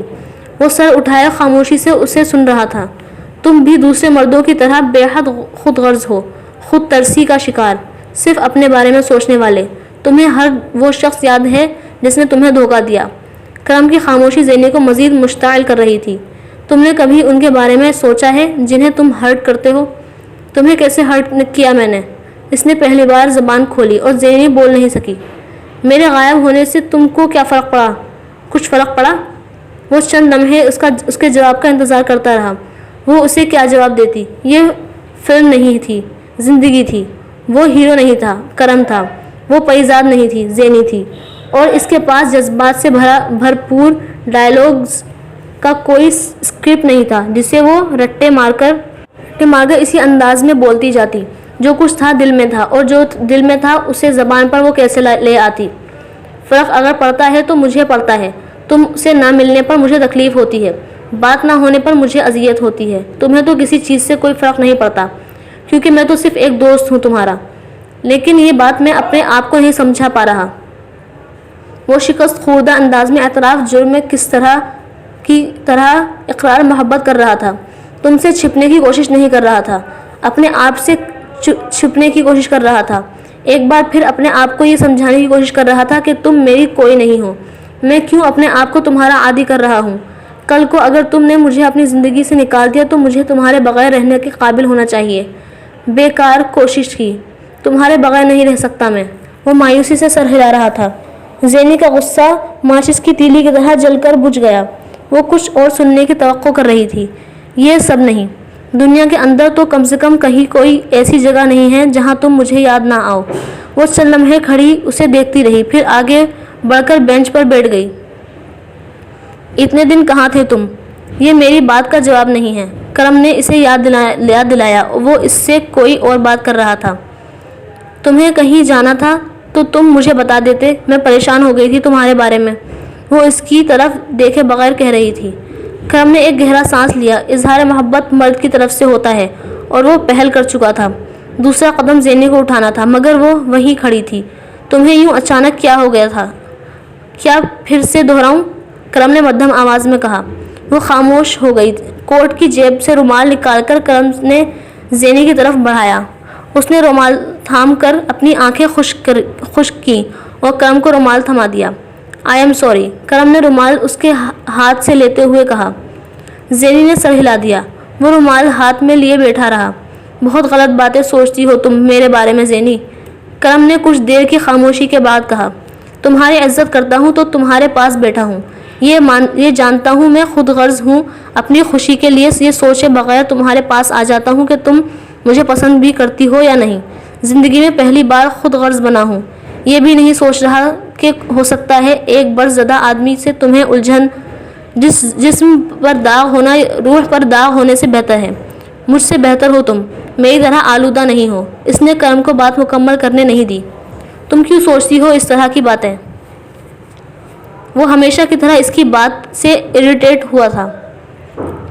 تم کیوں کرتے ہو اس طرح کی باتیں؟ اس نے جواباً کہا۔ وہ خاموش بیٹھا اسے دیکھتا رہا۔ اتنے ہفتوں کے بعد زندگی جیسے لوٹ آئی تھی۔ اس کا دل چاہا وہ اسے بتائے، وہ زندگی کے ساتھ جینا چاہتا تھا۔ اگلی بار ایسا دورہ پڑے تو بتا دینا۔ زندگی اس سے چند فٹ دور بیٹھی خفگی کے عالم میں کہہ رہی تھی۔ یہ کیا ہے؟ زینی نے حیرانی سے اس کے ہاتھ میں پکڑے پوٹ کو دیکھتے ہوئے کہا، جس میں ایک چھوٹی سی سبز بیل لگی ہوئی تھی۔ تحفہ نہیں ہے، اس لیے گھبراؤ مت، وہ دو بدو کہتا ہوا اندر آ گیا۔ زینی نے کچھ الجھ کر اس کے عقب میں دروازہ بند کیا اور پلٹ کر کرم کو دیکھا۔ وہ سٹنگ ایریا کی کھڑکی کو کھولتے ہوئے اس کے باہر کی کھڑکی کو کھولتے ہوئے اس کے باہر اس پورٹ کے لیے جگہ ڈھونڈنے میں مصروف تھا۔ کیا کر رہے ہو تم؟ وہ اس کے پاس چلی آئی۔ کوئی شناختی علامت چاہتا ہوں تمہاری کھڑکی کے باہر جس سے میں فوراً پہچان سکوں کہ یہ تمہارا اپارٹمنٹ ہے۔ وہ ابھی بھی کھڑکی سے باہر پورٹ کے لیے مناسب جگہ ڈھونڈنے کی جدوجہد میں مصروف تھا۔ اور تم باہر سے اس کھڑکی کو پہچان کر کیا کرو گے؟ کچھ بھی نہیں، بس آتے اور جاتے ہوئے ایک بار پلٹ کر سر اٹھا کر دیکھوں گا۔ کیوں؟ ہو سکتا ہے اس کھڑکی میں تم مجھے کھڑی نظر آؤ۔ زینی نے بے یقینی سے اس کی سنجیدگی سے کہے ہوئے جملے کو سنا اور پھر کھلکھلا کر ہنس پڑی۔ کرم سنجیدگی سے اپنے کام میں مصروف رہا۔ اس کی ہنسی کا اس پر کوئی اثر نہیں ہوا تھا۔ کرم، تمہارا دماغ ٹھیک ہے؟ 23 منزل کی کھڑکی میں کھڑی ہوں گی اور تمہیں نیچے سڑک پر کھڑے ہو کر نظر آؤں گی۔ اس نے اپنی ہنسی پر قابو پاتے ہوئے کہا۔ یہ مذاق تھا۔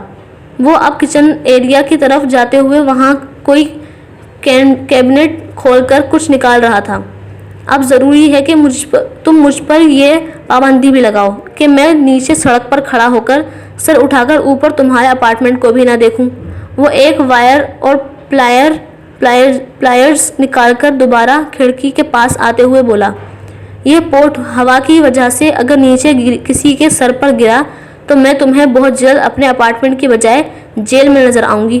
زینی نے اس کی بات کا جواب دینے کی بجائے گردن باہر نکال کر کھڑکی سے کھڑے آگے بڑھے لیج پر پڑے پورٹ کو دیکھا۔ کرم نے اسے دونوں کندھوں سے پکڑ کر پیچھے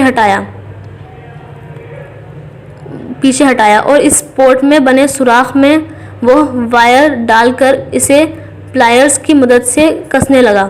تم سمجھتے ہو یہ بیل یہاں پھیلے گی، اس پر پھول آئیں گے اور آہستہ آہستہ یہ اتنی بڑی اور لمبی ہو جائے گی کہ تم لفٹ سے آنے کی بجائے اس کی شاخوں سے لٹک کر اوپر آیا کرو گے۔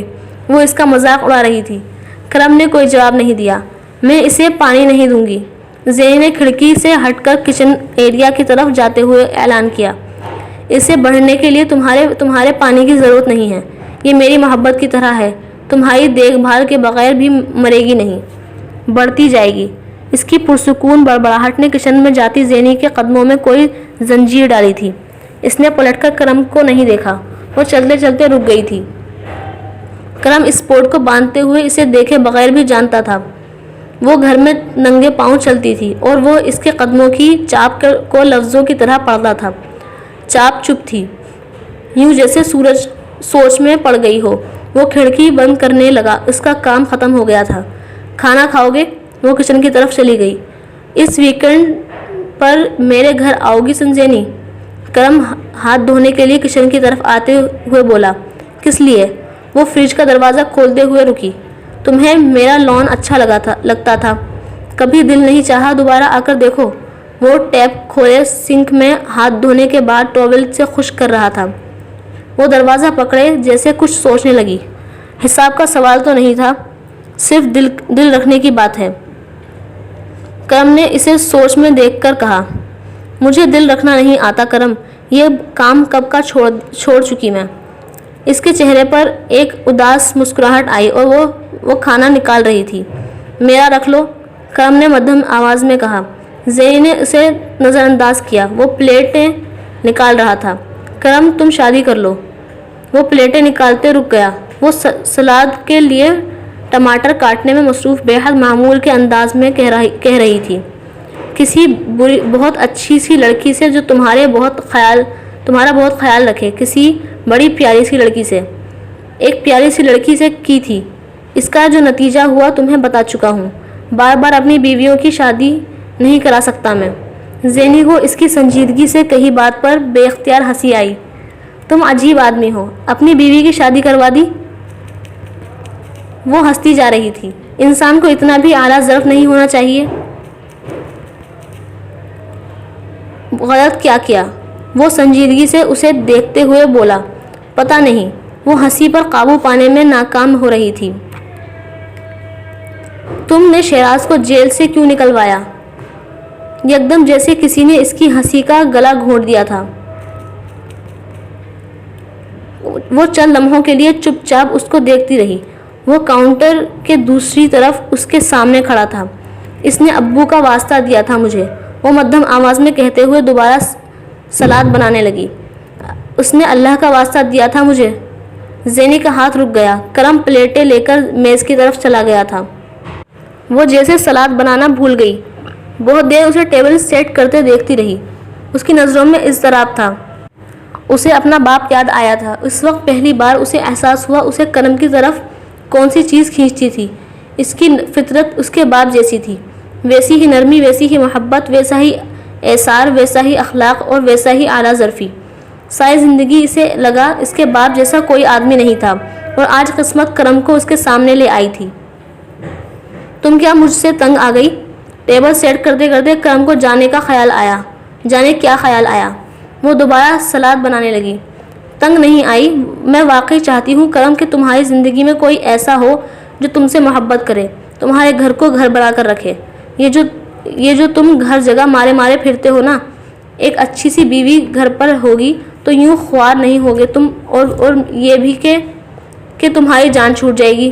کرم نے اس کی بات میں اضافہ کیا. میں تو ویسے ہی کچھ عرصے میں یہاں سے چلی جاؤں گی. اس کی بات پر کرم کو کرنٹ لگا.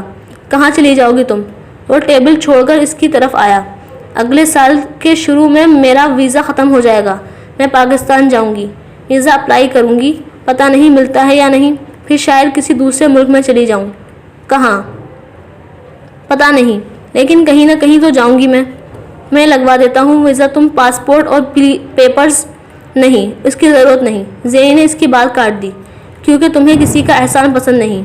مذاق مت اڑاؤ میرا. وہ برا مان گئی. میں تمہیں جانے نہیں دوں گا یہاں سے. اچھا, تم روک کیسے سکتے ہو مجھے؟ اس نے سر اٹھا کر کرم کو دیکھتے ہوئے کہا.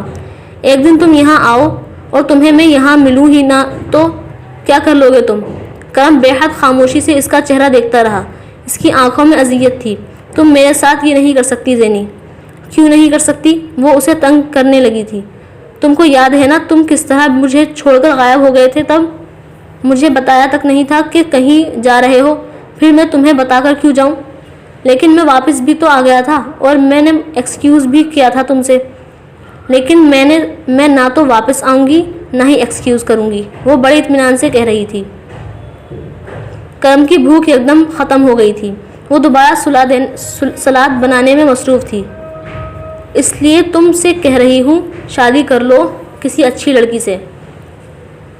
سی لڑکی سے, ورنہ پھر کس کے پاس جا کر کھانا کھایا کرو گے؟ وہ اب اس کا مذاق اڑا رہی تھی. تم کرو گی مجھ سے شادی؟ سوال بے ساختہ تھا. کھیرے کے ساتھ ساتھ اس کی انگلی بھی کٹتے بچی تھی. نہیں. اس نے ایک بار پھر سنبھل کر کھیرا کاٹنا شروع کر دیا. کیونکہ 100 جواب ہو سکتے ہیں. وہ اپنے کام میں مصروف بولی. تم وہ جواب دو جس سے میں مطمئن ہو جاؤں. وہ چند لمحے سوچ میں پڑی. کوئی نہیں ہے. کرم نے اسے خاموش دیکھ کر کہا. بات پتہ نہیں کیوں اس موضوع پر آ گئی تھی, لیکن اب اس موضوع پر آ گئی تھی تو کرم موقع کو ضائع نہیں کرنا چاہتا تھا. کرم شادی کا رشتہ اس تعلق کو ختم کر دے گا جو ابھی ہم دونوں کے درمیان ہے. نہیں, تعلق کو مضبوط کر دے گا. تم سمجھتی ہو شادی دوستی ختم کر دیتی ہے؟ نہیں, میں ایسا نہیں سمجھتی. شادی دوستی ختم نہیں کرتی, لیکن تمہاری اور میری شادی ختم کر دے گی. تمہاری اور میری شادی ختم کر دے گی. کیوں؟ تمہیں نہیں لگتا کہ ہم دونوں ایک دوسرے کے لیے بنے ہیں؟ شاید اس لیے ملے ہیں. زینی نے اس کی بات کاٹ دی. نہیں, مجھے ایسا نہیں لگتا. جھوٹ مت بولو زینی. کرم نے اس کی بات پر یقین نہیں کیا. اگر یہ کہو کہ میری شکل تمہیں پسند نہیں ہے یا برس کی وجہ سے تم انکار کر رہی ہو میں پھر تمہاری بات مان لوں گا, لیکن یہ وجہ مجھے مت دو کہ شادی ہماری دوستی کو ختم کر دے گی. کرم نے سر جھٹکتے ہوئے کہا. تم بہت جلد بدگمان ہو جاتے ہو کرم, بہت جلد. اور میں ایکٹریس رہ چکی ہوں. میرا کریکٹر ایسا تھا تمہیں بتا چکی ہوں. کیسا تھا میں بتا چکی ہوں. 100 لوگ ملیں گے تمہیں جاننے والے, میرے بارے میں باتیں کرنے والے. تم کیا مہاتما بدھ بھی ہو تو وہ بھی شک کرنے لگے گا مجھ پر. مشہور عورت بدقسمت ہوتی ہے. مشہور ہونا اپنے اندر ایک تہمت ہے. کوئی جب جہاں چاہے بیٹھ کر جو چاہے کہہ دے, ہر سننے والا یقین کر لے گا. ثبوت اور گواہ تک نہیں چاہیے ہوں گے اسے. یہ شہرت کی قیمت ہے. اور میں تو بد کردار تھی. بس کرو زینی, مت کہا کرو یہ سب کچھ بار بار. تم یہ سب کچھ بھول کیوں نہیں جاتی؟ کرم نے اس کی بات کاٹ دی تھی. تم سمجھتے ہو میں یہ کوشش نہیں کرتی. رات دن صرف ماضی ہی تو بھلانے کی کوشش کرتی ہوں میں. لیکن صبح آنکھ کھولنے پر اور رات کو آنکھ بند کرنے سے پہلے اور آخری چیز جو مجھے نظر آتی ہے وہ ماضی ہی ہوتا ہے. اس نے ہاتھ میں پکڑی چھری رکھ دی تھی. اس کے لہجے میں تھکن تھی. دنیا میں عورت بن کر جینا بڑا مشکل ہے کرم. بعض دفعہ میرا دل چاہتا ہے میں مر جاؤں. پھر سوچتی ہوں دنیا کے دوزخ میں جی کر شاید آگے دوزخ نہ ملے, ورنہ ہر کبیرہ گناہ تو کر چکی ہوں میں. تم اچھے آدمی ہو, کسی پاک باز لڑکی سے شادی کرو جس کے پاس میرے جیسا ماضی نہ ہو. وہ سر جھکائے پیالے میں سبزیوں کے ٹکڑے ڈال رہی تھی. میں تمہارے ماضی کے بارے میں کبھی کوئی بات نہیں کروں گا. کبھی تمہیں جج نہیں کروں گا. دنیا کرے گی. مجھے دنیا کی پرواہ نہیں ہے. وہ جھنجھلایا. کیوں تم دنیا میں نہیں رہتے کیا؟ زینی نے ہنسنے کی کوشش کی. میں تم پر کبھی شک نہیں کروں گا, کبھی بدگمان نہیں ہوں گا تم سے. کرم نے اس کی بات کا جواب دینے کے بجائے کہا. ویری گڈ, چلو کھانا کھاتے ہیں. اس نے بچوں کی طرح اسے بہلایا اور سلاد کا پیالہ لے کر ٹیبل کی طرف چلی گئی. کرم کو اس کی انداز پر بری طرح غصہ آیا تھا اور ٹیبل کی طرف جانے کے بجائے بیرونی دروازے کی طرف گیا. ٹھیک ہے, کھانا چھوڑ کر جا رہے ہو, اب دوبارہ کبھی کھانا نہیں کھلاؤں گی تمہیں. وہ دروازے سے کوٹ اتارتے اتارتے رک گیا.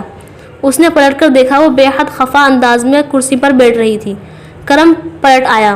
تم کتنی آسانی سے مان جاتے ہو کرم, تم واقعی بہت اچھے انسان ہو. وہ کرسی پر بیٹھ رہا تھا جب زینی نے اس سے کہا. آج تک کسی نے مجھے بھی منایا نہیں ہے. تم کبھی کسی سے ناراض نہیں ہوئے. زینی نے اس کی پلیٹ میں چاول ڈالتے ہوئے کہا. کرم سوچ میں پڑ گیا. وہ ٹھیک کہہ رہی تھی. وہ واقعی کبھی کسی سے خفا نہیں ہوا تھا. پھر زینی سے اس طرح ناراض کیوں ہوتا تھا؟ عارفہ سے ایک بار ہوا تھا اور اس کا نتیجہ اسے کھونے کی صورت میں ہوا تھا, مگر زینی سے تو بار بار خفا ہو رہا تھا. کیا سوچ رہے ہو؟ کھانا کھاؤ. زینی نے اسے چونکایا. اگلی صبح اٹھ کر آفس جانے کے لیے تیار ہوتے ہوئے اسے اس پوٹ کا خیال آیا تھا. وہ سلائس کھاتی کھاتی بے اختیار کھڑکی کی طرف گئی. اسے کرم کی بات یاد آئی. ایک مسکراہٹ بے اختیار اس کے ہونٹوں پر آئی تھی. ایک گلاس میں پانی لا کر اس نے اس بیل میں ڈالا تھا, لیکن اسے یقین تھا چند ہفتوں میں وہ بیل ختم ہو جائے گی. اس پوری بلڈنگ کی کسی کھڑکی میں ایسا کوئی پودا یا بیل اسے کبھی نظر نہیں آیا تھا. اور پھر اب چند مہینوں کے بعد جو موسم آنے والا تھا اس میں تو بیل یقین ختم ہو جاتی. اس کا اندازہ غلط نکلا تھا. وہ بیل بڑے عجیب انداز میں تیزی سے بڑھنے لگی تھی اور ہر روز اس پر نکلتے ننھے پتوں کو دیکھ کر حیران ہوتی. بہت جلد وہ اتنی بڑھ گئی تھی کہ زینی کو ایک بانس کا ٹکڑا اسے سہارا دینے کے لیے پوٹ میں لگانا پڑا. بیل اب اس کے گرد بل کھاتے ہوئے پھیل رہی تھی. اپنے اپارٹمنٹ میں داخل ہوتے ہی اس کی نظر سب سے پہلے کھڑکی کے شیشے سے جھانکتی اس سبز بیل پر ہی پڑتی تھی. وہ بعض دفعہ اسے دیکھتی رہتی اور یہی کام کرم بھی کرتا جب وہ ہر دوسرے تیسرے دن اس کے پاس آتا. وہ بیل ابتدا تھی. وہ چند دن بعد اس کے لیے ایک بیگ لے کر آیا تھا. آرامانی کا ایک قیمتی لیدر ہینڈ بیگ. بہت سالوں بعد میرا دل چاہنے لگا ہے کہ میں کسی کے لیے کچھ لوں, ورنہ آج تک صرف اپنے لیے ہی شاپنگ کرتا رہا ہوں. لیکن اب جب بھی مارکیٹ جاتا ہوں ہر اچھی چیز کو دیکھ کر مجھے تمہارا خیال آتا ہے. مجھے وہ تمہارے وجود پر سجی نظر آنے لگتی ہے. اس نے پہلی بار اس کے لیے ایک بیگ لانے پر اس کی خفگی پر کہا تھا. اب چاہے تو اسے رکھو یا چاہے تو پھینک دو. تم اسے واپس لے کر نہ گئے تو میں اسے پھینک دوں گی. اس نے خفگی سے اعلان کیا, یہ جانتے ہوئے بھی کہ وہ اب ایسا نہیں کر سکتی. 1 سال پہلے کرم سے ابتدائی ملاقاتوں میں یقین کر دیتی. کرم وہ ایک پھینک کے جانے کے لیے چھوڑ گیا تھا.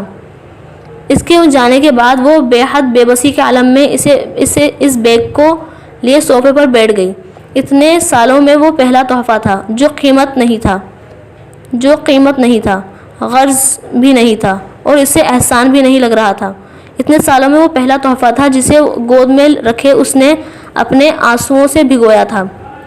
وہ پہلا تحفہ تھا جو زینی نے قبول کیا تھا.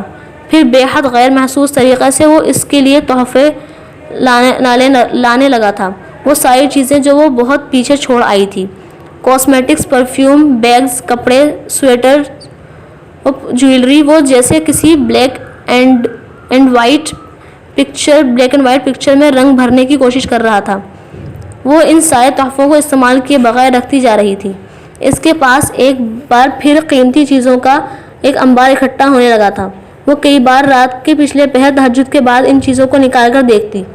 ان میں سے چھوٹے چھوٹے کارڈز پر کرم کے ہاتھ سے لکھے مختصر پیغامات پڑھتی. کبھی اس کے ہونٹوں پر مسکراہٹ آتی, کبھی اس کی آنکھوں میں آنسو. وہ اس کا کوئی نہیں تھا اور وہ اس کا سب کچھ ہو رہا تھا. شیراز کا چہرہ دھند لانے لگا تھا اور وہ اوٹوا میں ہی نہیں، اسے لگتا اس وقت دنیا میں واحد شخص تھا جو سب کچھ جاننے کے باوجود اسے اچھی لڑکی سمجھتا تھا، اس کی عزت کرتا تھا۔ جب عزت اس کے پاس تھی تو وہ محبت کو سب کچھ سمجھتی تھی۔ اب عزت نہیں تھی تو وہ عزت کی قیمت سے واقف ہوئی تھی۔ چند لمحوں کے لیے کرم کو اپنی آنکھوں پر یقین نہیں آیا۔ بے حد زیادہ میک اپ کے ساتھ منی سکرٹ اور اسٹرنگی ٹاپ میں اپنا فرب ہی مائل نیم عریاں جسم لیے وہ زری ہی تھی جو فٹ پاتھ کے اس حصے پر سگریٹ کے کش لگاتی کسی مرد سے باتیں کر رہی تھی۔ کرم کو یہ نظر کا دھوکہ لگا۔ وہ اس حلیے میں رات کے اس وقت وہاں کیا کر رہی تھی اور وہاں تھی ہی کیوں؟ سگنل کھل گیا تھا، وہ وہیں کھڑی تھی۔ کرم نے گاڑی آگے بڑھا دی۔ 5 منٹ کے بعد وہ آگے سے ٹرن کر کے واپس آیا تھا اور واپسی پر اس نے ایک بار پھر اسے وہیں کھڑا دیکھا۔ اس بار اس کے ساتھ وہ مرد نہیں تھا۔ وہ گاڑی آگے لے گیا۔ سڑک کے کنارے کچھ دور ایک جگہ گاڑی پارک کر کے وہ بہت تیزی سے چلتا ہوا واپس آیا تھا۔ وہ کھڑی ایک دوسرا سگریٹ سلگا رہی تھی۔ سگریٹ سلگاتے اس نے پاس آتے کرم کو دیکھا اور اس کے ہاتھ سے سگریٹ چھوٹ کر زمین پر گر پڑا۔ وہ جیسے سکتے میں آ گئی تھی اور ایسا ہی سکتہ کرم کو بھی ہوا تھا۔ اس کا حلیہ، اس کا انداز، وہ علاقہ اور جگہ اس کے کام کا تعارف کروا رہے تھے۔ بہت دیر تک وہ دونوں اسی طرح کھڑے رہے۔ پھر کرم نے جیسے اپنے حواس پر قابو پاتے ہوئے اس سے کہا، آؤ میں تمہیں ڈراپ کر دوں۔ اس کے علاوہ وہ اور کوئی جملہ ذہن میں نہیں لا سکا تھا۔ میرا اپارٹمنٹ پاس ہی ہے، بس واکنگ ڈسٹینس پر، اس نے کپکپاتی آواز میں اپنے ایک کندھے پر لٹکی جیکٹ کو پہنتے ہوئے اور اپنے جسم کو چھپانے کی ناکام کوشش کرتے ہوئے کہا تھا۔ اس کا اپارٹمنٹ واقعی قریب ہی تھا اور وہ ایک بے حد خستہ حال اور غلیظ جگہ پر تھا۔ اس کے ساتھ اس کے اپارٹمنٹ کے اندر آنے تک کرم کو اندازہ ہو گیا تھا کہ وہ نشے میں تھی اور پوری کوشش کر رہی تھی کہ وہ کرم کو اس کا احساس نہ ہو۔ اسی عمارت کے باہر اور اندر جتنی گندگی تھی، اس کے اپارٹمنٹ کی حالت بھی اس سے بہتر نہیں تھی۔ شاید بہتر ہو جاتی اگر اس کا خیال رکھا گیا ہوتا۔ وہ اسٹوڈیو اپارٹمنٹ تھا اور اس وقت اس کا فرش بیئر کے خالی کینز، شراب کی خالی بوتلوں اور سگریٹ کی راکھ اور ٹکڑوں کے ساتھ تقریباً اٹا ہوا تھا۔ یوں لگتا تھا اسے بہت عرصے سے صاف نہیں کیا گیا تھا۔ کسی نائٹ کلب کے علاوہ کرم نے کسی دوسری جگہ شراب کی اتنی تیز بو نہیں پائی تھی، اور اس بو کے ساتھ ساتھ وہاں کوکین کی بو بھی تھی، یا کم سے کم کرم کو محسوس ہو رہی تھی۔ اسے شدید گھٹن محسوس ہونے لگی تھی۔ وہاں زری اب وہاں پڑے اکلوتے صوفے پر پڑی چیزیں اٹھانے میں مصروف تھی۔ کرم روشنی میں پہلی بار اس کا چہرہ پاس سے دیکھ رہا تھا۔ میک اپ کی گہری تہ بھی زری کے چہرے کی زردی اور ویرانی کو چھپانے میں ناکام ہو رہی تھی۔ اس کی آنکھوں کے گرد سیاہ حلقے تھے، یوں جیسے وہ بہت عرصے سے سوئی نہ ہو۔ جمال کہاں ہے؟ کرم نے بالآخر اپنی خاموشی توڑی۔ وہ جیسے اٹھاتے رک گئی۔ وہ چیزیں اٹھاتے رک گئی۔ پتہ نہیں، کبھی کبھی آتا ہے یہاں۔ آپ بیٹھے یہاں کبھی آتا ہے؟ کیا مطلب؟ کرم نے اسے ٹوکا۔ اس نے چھوڑ دیا ہے مجھے، زری نے کہا۔ وہ صوفے پر بیٹھ گئی تھی۔ اسے کھڑے ہونے میں وقت ہو رہی تھی۔ کرم ابھی بھی کھڑا تھا۔ تم نے وہ اپارٹمنٹ کیوں چھوڑا؟ پیسے ختم ہو گئے تھے میرے۔ اس نے صوفے پر پڑا ایک سویٹر اپنی عریاں ٹانگوں پر ڈال لیا تھا۔ اتنی جلدی کیسے ختم ہو گئے؟ تمہارے پاس حق مہر کی رقم بھی تھی، زیور بھی تھا۔ کرم کو اس کی بات پر یقین نہیں آیا۔ وہ سب جمال لے گیا۔ تم نے اسے دے دیا سب کچھ؟ اس نے چوری کر لیا تھا میرا زیور۔ تم کو پولیس کے پاس جانا چاہیے تھا۔ کیسے جاتی؟ وہ آخری سہارا تھا میرا یہاں۔ اسے پولیس پکڑ لیتی تو میں کہاں جاتی؟ تم پاکستان جا سکتی تھی۔ نہیں جا سکتی تھی۔ وہاں کس کے پاس جاتی میں؟ کیوں؟ تمہارے ماں باپ ہیں وہاں۔ ان کے پاس جاتی تو وہ تانے دے کر مار دیتے مجھے۔ تانے کھا کر مرنا ایسی زندگی سے بہتر ہے جو تم گزار رہی ہو۔ کرم اپنے لہجے کی تلخی اور غصے چھپا نہیں سکا۔ جمال سے محبت اور اس کے لیے مجھے دھوکہ دے دینا اور بات تھی، لیکن میں کبھی سوچ بھی نہیں سکتا تھا کہ تم یہ سب کر سکتی ہو۔ کرم کو واقعی شدید دکھ ہو رہا تھا۔ وہ سر جھٹکائے بیٹھی رہی۔ میں نے بھی کبھی یہ نہیں سوچا تھا کہ میں یہ سب کروں گی، لیکن آپ نے کبھی پیٹ کی بھوک نہیں دیکھی، کبھی غربت نہیں دیکھی، ورنہ کرم نے اس کی بات کاٹ دی۔ سب کچھ دیکھا ہے میں نے، سب کچھ۔ ایسی ہی سڑکوں پر 12 گھنٹے کام کی تلاش میں پھرتا رہا ہوں میں، 14 لوگوں کے ساتھ ایک سویٹر اور جینز میں ٹھنڈے بیسمنٹ میں سویا ہوں میں، لیکن میں کبھی حرام پیسے کے پیچھے نہیں گیا۔ میں کب حرام پیسے کے پیچھے گئی؟ میں تو صرف ضرورت کے پیچھے گئی۔ زری کی آنکھوں میں اب آنسو آنے لگے تھے۔ ضرورت عزت سے بڑھ کر نہیں ہونی چاہیے۔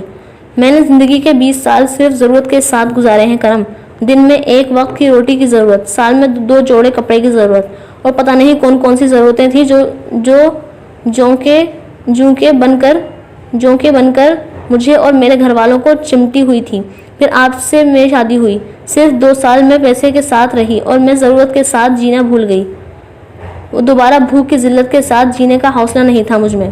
اور یہ ذلت نہیں ہے تمہارے لیے؟ کرم کو تکلیف ہوئی۔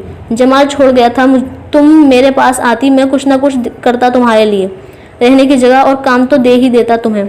میں آئی تھی آپ کے گھر، دوبارہ گئی تھی۔ آصف نے بہت بے عزتی کی میری۔ اس نے آپ کے کینسر کے بارے میں بتایا مجھے۔ اس نے مجھے الزام دیا کہ یہ سب میری وجہ سے ہوا ہے۔ میں کیسے جاتی آپ کے پاس گھر؟ لیکن میں نے بڑی دعائیں کی آپ کی زندگی کے لیے۔ کرم نے اس سے نظریں چرائیں، یہ جاننے کے باوجود کہ وہ جھوٹ نہیں بول رہی تھی۔ اور اب پھر ملنے لگی ہو تم جمال کے ساتھ تو اس سے کہتی وہ کوئی کام کرتا، تمہاری ذمہ داری اٹھاتا۔ وہ ڈرگز استعمال کرتا ہے، شراب پیتا ہے، اگر کوئی کام کرتا بھی ہے تو اس کا اپنا خرچہ پورا ہی ہوتا وہ مجھے کیا دے گا؟ پورا ہی نہیں ہوتا، وہ مجھے کیا دے گا؟ وہ کہتا ہے میں نے اسے یہاں بلا کر اس کی زندگی تباہ کر دی۔ وہ رو رہی تھی۔ لیکن میں نے تو اس سے نہیں کہا تھا کہ وہ یہ سب کرے۔ اور تم بھی لیتی ہو ڈرگز؟ وہ کچھ دیر چپ بیٹھی روتی رہی، پھر اس نے کہا تو کیا کروں؟ سکون ملتا ہے مجھے، ہوش میں نہیں رہتی تو پچھتاوا نہیں ہوتا مجھے۔ میں نے آپ کے ساتھ بڑی زیادتی کی کرم، آپ کی بددعا لگ گئی مجھے۔ تم واپس پاکستان چلی جاؤ زری، میں وہاں تمہیں گھر کا خرید دیتا ہوں، کچھ رقم بھی دے دوں گا، تم چلی جاؤ واپس، وہاں جا کر تم ایک باعزت زندگی۔ اس نے کرم کی بات کاٹ دی۔ مجھے پاکستان نہیں جانا، وہاں کچھ نہیں ہے میرا۔ آپ کیا سمجھتے ہیں جو گھر اور پیسہ آپ دے دیں گے وہ میرے پاس رہے گا؟ نہیں رہے گا۔ میرے ماں باپ گھر والے سب آ جائیں گے اپنا حصہ لینے۔ نہیں کرم، مجھے وہاں نہیں جانا، یہاں میں آزاد ہوں، وہاں یہ بھی ختم ہو جائے گا۔ وہ بے حد حیرت سے اس کا چہرہ دیکھ رہا تھا۔ اس کی تکلیفیں اس کے چہرے پر رقم تھیں۔ وہ اپنی عمر سے 20 سال زیادہ کی لگ رہی تھی، لیکن وہ اس تنہائی کو پاکستان میں ماں باپ کے اور گھر والوں کے ساتھ جینے پر ترجیح دے رہی تھی، بالکل ویسے ہی جیسے کرم کر رہا تھا۔ کہیں نہ کہیں جا کر وہ اور زری جیسے ایک ہی جگہ جا کر کھڑے ہو گئے تھے۔ وہ وہاں کھڑے ہو کر اس سے مزید سوال جواب نہیں کرنا چاہتا تھا۔ وہ قاضی اور تماشائی کا کردار ادا نہیں کرنا چاہتا تھا۔ اس کی جیب میں اس وقت چند ڈالرز تھے اور والیٹ کو چیک کرنے کے باوجود اسے زیادہ رقم نہیں ملی۔ اس نے وہ رقم زری کو دینے کا ارادہ ملتوی کر دیا۔ میں کل یا پرسوں بھیجوں گا کسی کو یہاں، یا پھر خود آؤں گا۔ تمہارے لیے کچھ بہتر جگہ پر رہائش کا انتظام کروں گا میں۔ اس نے سیل فون میں زری کا نمبر اور ایڈریس سیو کرتے ہوئے کہا۔ زری کو سمجھ میں نہیں آیا وہ اس سے کیا کہے، شکریہ ادا کرے یا پچھتاوے اور شرمندگی کا اظہار کرے یا صرف خاموش ہو جائے۔ وہ خاموش رہی تھی۔ کرم کو لڑکھڑاتے قدموں سے وہ دروازے تک اس کے جانے کے باوجود چھوڑنے گئی تھی۔ کرم کو اس پر ترس آنے لگا تھا۔ اس کے رویے سے ممنونیت کا اظہار ہوتا تھا۔ میں تمہیں کچھ عرصے کے لیے کسی ریہیبلیٹیشن سینٹر بھی بھجوا دوں گا، تمہیں علاج کی ضرورت ہے، اور جمال سے طلاق کی بھی۔ اس نے جملے کا آخری حصہ کچھ تامل کے بعد ادا کیا۔ زری نے اسے دیکھا۔ اس کی آنکھیں بالکل خالی تھیں۔ وہ چمک تیزی تراری سے غائب تھی جو کبھی ان آنکھوں کا حصہ تھی۔ میں اسے نہیں چھوڑ سکتی کرم، وہ لالچی ہے، کمینہ ہے، گھٹیا ہے، لیکن مجھ سے محبت کرتا ہے۔ کرم بول نہیں سکا۔ پوری کائنات جیسے محبت کے نام پر فریب کھانے کو تیار تھی۔ جن کی عقلیں ساری دنیا کے سامنے چلتی تھیں، محبت کے سامنے آ کر بند ہو جاتی تھیں۔ کیا تھا یہ انسان، کیا تھا یہ مرد اور عورت؟ کینیڈا کے ان جہنم میں زری اپنے آپ کو زندہ رکھنے کے لیے آکسیجن کی طرح جمال کی محبت کی ڈوز لے رہی تھی، یہ سمجھے بغیر کہ وہ سلو پوائزن تھا۔ کرم چپ چاپ کھڑا اسے دیکھتا رہا۔ کہنے کے لیے لفظ جیسے دم توڑ گئے تھے اس کے پاس۔ وہ اسے خدا حافظ کہہ کر باہر نکل آیا۔ زری اسے زیادہ دیکھتی رہی، پھر دروازہ بند کر کے اندر آ گئی۔ وہ ہمیشہ اس کی زندگی میں فرشتہ بن کر آیا تھا اور ہر بار اس نے اپنے آپ کو پہلے سے زیادہ کرم کا قرض دار پایا تھا۔ جمال کے اس کا زیور چرا کر بھاگ جانے کے بعد وہ کئی ہفتے تک اسے ڈھونڈتی رہی تھی۔ شروع میں یہ زیور کا صدمہ اور غصہ تھا، لیکن آہستہ آہستہ یہ دونوں چیزیں غائب ہونے لگی تھیں۔ وہ چاہنے لگی تھی کہ وہ واپس آ جائے۔ وہ فوری طور پر واپس نہیں آیا اور اس کی تلاش کی بھاگ دوڑ کے سلسلے میں ہی زری وہاں بنائے گئے جمال کے کسی پاکستانی دوست سے ملنے گئی۔ پہلے یہ وقتی شناسائی اور ہمدردی مدد کے لیے تھی، بعد میں اس کا مفہوم بدل گیا۔ زری خوبصورت ضرورت مند تھی جسے نظر انداز کرنا مشکل تھا اور اسے مدد کے نام پر کسی کے سامنے ہاتھ پھیلانے میں عار محسوس نہیں ہوتی تھی۔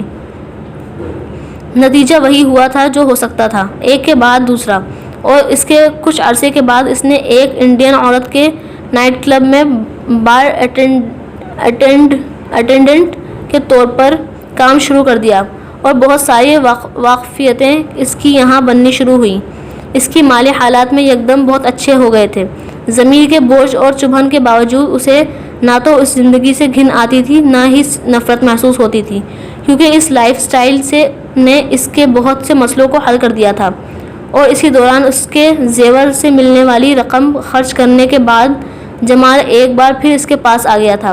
چند شدید لڑائی جھگڑوں کے بعد اس کی ایک بار پھر صلح ہو گئی تھی اور یہیں سے زری کی زندگی عذاب بننا شروع ہوئی تھی۔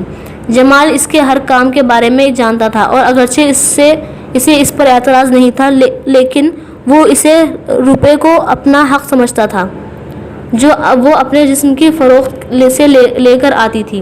دونوں کے درمیان مار پٹائی ہوتی، پھر صلح ہوتی، پھر وہی سب ہوتا اور اس روٹین کے دوران زری کو یہ پتہ چل گیا تھا کہ وہ اس سے چھین کر لے جانے والی رقم شراب اور ڈرگز پر ہی نہیں کسی دوسری عورت پر بھی خرچ کر رہا تھا جسے اس نے اسی طرح کے کسی اپارٹمنٹ میں رکھا ہوا تھا۔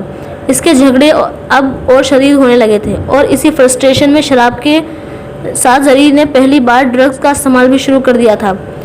وہ ایٹنگ ڈس آرڈر کا بھی شکار ہو گئی تھی۔ اپنے ڈپریشن سے لڑنے کے لیے وہ بے تحاشا کھاتی اور اس کا جسم ایک دم بے حد بے ڈول ہونا شروع ہو گیا تھا۔ وہ پہلے اپنے جسم کی فروخت سے حاصل ہونے والی رقم اپنے اوپر اور اپنے استعمال کی چیزوں پر خرچ کرتی اور کسی نہ کسی حد تک اس کا گلٹ کا احساس کم ہوتا رہتا، لیکن اب اس کی زیادہ تر رقم جمال کے پاس جاتی تھی۔ جو رقم وہ بچا پاتی تھی وہ اس سے بمشکل ڈرگز، شراب اور یوٹیلیٹی اور گروسری کے اخراجات ادا کر پاتی۔ اس اپارٹمنٹ کو بھی چھوڑ کر اس سے زیادہ بدتر اور سستی جگہ پر آ گئی تھی، لیکن حالات یہاں بھی زیادہ بہتر نہیں ہوئے تھے۔ ڈرگز اور شراب نوشی بڑھ جانے کے بعد بہت جلد اسے اس نائٹ کلب سے فارغ کر دیا گیا تھا۔ اس سے پہلے اگر گاہک وہاں سے مل جاتے تھے تو اب یہ کام سڑک پر کھڑے ہو کر کرنا پڑتا تھا، اور اس جاب سے لے کر آج تیسرا ہفتہ ہوا تھا جب کرم اسے اس سڑک پر مل گیا تھا۔ وہ انہی سوچوں میں غلطاں تھی جب اسے احساس بھی نہیں ہوا کہ جمال کس وقت دروازہ کھول کر اندر آ گیا تھا۔ وہ تب چونکی جب وہ فریج کھول کر اندر سے کچھ کھانے کے لیے نکالنے لگا تھا۔ ان دونوں کے درمیان اب ایسا ہی رشتہ تھا۔ دونوں کے درمیان بات چیت تب ہوتی جب دونوں کو ایک دوسرے سے لڑنا ہوتا ہے یا پھر جمال کو اس سے پیسوں کی ضرورت ہوتی، ورنہ دونوں ایک گھر میں رہ کر ایک دوسرے سے آمنا سامنا ہونے پر بھی بات نہیں کرتے تھے۔ لیکن آج زری اپنی خوشی پر قابو نہیں رکھ پائی تھی۔ جمال کرم آیا تھا آج جمال کو کھانا گرم کرتے کرتے جیسے کرنٹ لگا۔ تو کہاں ملی اسے؟ وہ اتنے سال کے بعد بھی اس کے لیے تو ہی تھی۔ اس نے مجھے سڑک پر دیکھا، پھر میرے پاس چلا آیا۔ تمہارے آنے سے کچھ دیر پہلے ہی گیا ہے یہاں سے۔ کہہ رہا تھا کہ 1-2 دن میں میرے لیے کسی گھر کا اور نوکری کا بندوبست کر دے گا۔ تو کہہ رہی تھی اسے کینسر ہو گیا تھا، مرنے والا تھا وہ۔ تو کہہ رہی تھی اسے کینسر تھا، مرنے والا تھا وہ۔ اس کے بھائی نے کہا تھا مجھ سے، مگر وہ ٹھیک تھا، کہہ رہا تھا علاج ہو رہا ہے، مگر اب ٹھیک ہے۔ جمال کھانا چھوڑ کر اس کے پاس چلا آیا۔ پیسے بھی دے کر گیا ہوگا تجھے؟ اس کے لہجے میں ایک دم نرمی آ گئی تھی، اور زری اس نرمی سے واقف تھی۔ نہیں دیے، اور دیتا بھی تو تجھے کسی صورت نہ دیتی میں۔ پہلے کی طرح اب بیوقوفی نہیں کروں گی میں۔ $1 تک گھر میں نہیں رکھنا اب میں نے۔ زری نے اپنے عزائم کا اظہار کیا۔ میں تجھ سے ساری رقم نہیں مانگ رہا، $2000 دے دے، مجھے بڑی ضرورت ہے۔ تجھے بتایا ہے میں نے کہ وہ کچھ نہیں دے کر گیا مجھے، اور ضرورت تجھے کب نہیں ہوتی۔ 24 گھنٹے بھکاریوں کی طرح مانگتا رہتا ہے تو۔ اب پھر اس چڑیل کو پیسہ دینا ہوگا تو نے۔ کرم ٹھیک کہہ رہا ہے، مجھے اب طلاق لے لینی چاہیے تجھ سے۔ اب تجھ سے طلاق لے کر میں کرم سے دوبارہ شادی کروں گی تو پھر قدر ہوگی تجھے زری کی۔ پھر رہنا اس چڑیل کے ساتھ، تو بھوکا مرنا۔ وہ کہتے ہوئے بیڈ روم والے حصے میں چلی گئی۔ اس نے اس سے جھوٹ بولا۔ اسے لگ رہا تھا کہ وہ اسے کرم سے جیلس کر کے اس انڈین عورت سے تعلقات ختم کرنے پر مجبور کر سکتی ہے۔ اسے اندازہ بھی نہیں تھا اس نے اپنے پیروں پر کلہاڑی ماری ہے۔ جمال اس کی بات پر ایک دم بری طرح مشتعل ہو گیا تھا۔ میری طرف سے جہنم میں جا تو۔ مجھے کیا دلچسپی ہے تجھے اپنے ساتھ باندھ کر رکھنے میں؟ پیسے دے مجھے، اس نے گالیاں دیتے ہوئے زری سے کہا تھا، جس نے گالیوں کا جواب ویسی ہی گالیوں سے دیا تھا اور جلتی پر جیسے تیل چھڑکا تھا۔ جمال نے اسے گردن سے پکڑ لیا تھا۔ پیسے دے مجھے۔ اس نے کوئی پیسہ نہیں دیا مجھے۔ اس نے اس کے ہاتھوں سے اپنی گردن آزاد کرنے کی کوشش کی تھی۔ یہ کیسے ہو سکتا ہے کہ وہ تیرے پاس آئے اور تو اس سے کچھ لیے بغیر اسے جانے دے؟ جمال یقین کرنے پر تیار نہیں تھا۔ زری نے جواباً اسے کچھ اور گالیاں دی تھیں۔ وہ اسے گالیوں کے ساتھ پہلے پیسے بھی دیا کرتی تھی، اس لیے جمال کو اتنا غصہ نہیں آتا تھا جتنا خالی گالیاں کھا کر آ رہا تھا۔ اس نے زری کی گردن پوری طاقت سے دبانا شروع کر دی، اور زری نے اپنے دفاع میں اس کے چہرے کو اپنے لمبے ناخنوں سے زخمی کیا۔ وہ جمال سے اپنی گردن چھڑانے میں تو کامیاب ہو گئی تھی، لیکن اس کے بعد جمال کے ہاتھ میں جو چیز لگی تھی وہ اس نے زری پر کھینچ ماری تھی۔ کچھ چیزیں زری کو لگی، کچھ سے اس نے اپنے آپ کو بچا لیا، لیکن وہ شراب کی اس خالی بوتل سے اپنے آپ کو نہیں بچا پائی تھی جو جمال نے فرش پر اٹھا کر اس کے ماتھے پر ماری تھی۔ خون کا ایک فوارہ اس کے ماتھے سے نکلا اور وہ تیورا کر فرش پر اوندھے منہ گری۔ جمال کا غصہ ٹھنڈا نہیں ہوا تھا۔ اس نے آگے بڑھ کر ایک اور بوتل پوری قوت سے اس کے سر کے پچھلے حصے پر ماری تھی۔ بوتل چکنا چور ہو گئی تھی اور زری حلق سے آواز تک نہیں نکال سکی تھی۔ پہلی ضرب سے اس کے حواس کو معاف کر دیا تھا۔ دوسری ضرب نے اس کے جسم سے اٹھنے اور ہلنے کی سخت نکال دی تھی۔ وہ اسی طرح فرش پر اوندھے منہ پڑی رہی۔ اس کا پورا وجود اس وقت جیسے مفلوج ہو گیا تھا، یوں جیسے اس کے پاس جسم تھا ہی نہیں، صرف سانس تھی، اس کی آنکھیں تھیں اور درد سے پھٹتا ہوا سر۔ جمال اب اس کے جسم کو ٹٹول کر اور اس کی مختصر جیکٹ کی جیبوں میں اس بات کی تسلی چاہتا تھا کہ وہ رقم اس کے پاس نہیں تھی۔ اس کے سر کے پچھلے حصے اور ماتھے سے بہتے ہوئے خون میں اتنی اسے دلچسپی نہیں تھی۔ اس کے پاس رقم نہ ملنے پر اس نے کھڑے ہو کر گالی دیتے ہوئے ایک بار پھر پوری قوت سے اسے اپنے پاؤں سے ٹھوکر ماری تھی۔ اس کے جسم نے اس ٹھوکر کو محسوس نہیں کیا، صرف آنکھوں نے محسوس کیا۔ یہ زری کی زندگی کا حاصل اور وصول تھا۔ خون اب فرش پر بہتا دور تک جا رہا تھا۔ جمال کو اندازہ بھی نہیں تھا کہ اسے کتنی شدید چوٹیں آئی تھیں، ورنہ یہ پہلی بار نہیں تھا کہ اس نے زری کو اس طرح مار کر لہولہان کر دیا تھا۔ وہ ہر بار ٹھیک ہو جاتی تھی، کبھی نہیں مرتی تھی، پھر اب کیسے مر سکتی تھی؟ وہ اب گھر میں ہر اس جگہ کو وہ رقم ڈھونڈنے لگا تھا جو اس کے خیال میں کرم زری کو دے کر گیا تھا۔ 5-10 ہزار ڈالر تو ضرور ہوں گے، اس سے یقین تھا۔ اتنا پیسہ تو کرم دیتا ہی۔ وہ گالیاں دیتے ہوئے ڈھونڈنے میں ناکام ہونے پر زری کو کوس رہا تھا، فرش پر گری زری پر ایک نظر بھی ڈالے بغیر۔ آج بیل کیوں نہیں بجائی؟ زینی نے قدرے حیرانی سے کچن میں کام کرتے ہوئے کرم کو دیکھا، جو اپنی چابی سے دروازہ کھول کر اندر آیا تھا۔ پتہ نہیں، خیال نہیں آیا۔ وہ الجھا ہوا صوفے پر جا کر بیٹھ گیا۔ آج اس نے اپنا کوٹ بھی نہیں اتارا تھا۔ زینی نے قدرے حیرانی سے کچن میں کھانا پکاتے ہوئے اسے دیکھا۔ وہ بہت کم اتنا اپسیٹ ہوتا تھا۔ آج کیا بات ہو گئی تھی؟ کیا بات ہے کرم؟ اس نے دور سے ہی کرم سے کہا۔ وہ صوفے پر بیٹھا کھڑکی سے نظر آتی اس مختصر سی بیل کو گھور رہا تھا۔ کچھ نہیں، اس نے زینی کی طرف متوجہ ہوئے بغیر کہا۔ وہ کچھ دیر کھڑی اسے دیکھتی رہی تھی، پھر ہاتھ صاف کرتے ہوئے اس کے پاس آ کر بیٹھ گئی تھی۔ اس نے اس بار اس سے کچھ نہیں کہا تھا۔ کچھ دیر اسی طرح خاموش بیٹھے رہنے کے بعد کرم نے اس سے کہا، میں کل رات زری سے ملا۔ زینی چونکی۔ کہاں؟ یہاں سے واپسی پر ایک علاقے کے فٹ پاتھ پر کھڑی تھی وہ، ہوکر کے طور پر۔ زینی بول نہیں سکی۔ وہ بے حد رنجیدہ آواز میں اسے سب کچھ بتا رہا تھا۔ اس کو طلاق لینی چاہیے جمال سے۔ کرم نے جیسے اپنی بات کو اختتام پر اپنا فیصلہ دیا۔ وہ خاموش بیٹھی اسے دیکھتی رہی۔ پتہ نہیں کیوں آج پہلی بار اس کے منہ سے زری کا نام سن کر اسے اچھا نہیں لگا تھا۔ زری سے ہمدردی محسوس کرنے کے باوجود، یہ سب میرا قصور ہے۔ نہ میں جمال کو یہاں بلا کر اس کے ساتھ اس کی شادی کرتا، نہ یہ سب ہوتا۔ کرم پچھتا رہا تھا۔ مجھے اسے پاکستان بھیج دینا چاہیے تھا۔ تم وہاں اسے بھیجتے، وہ وہاں جا کر بھی یہی کرتی۔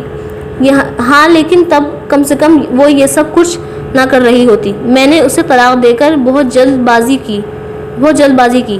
کرم کو کہتے ہوئے احساس بھی نہیں ہوا کہ وہ اس کے چہرے پر کچھ کھوجنے لگی تھی۔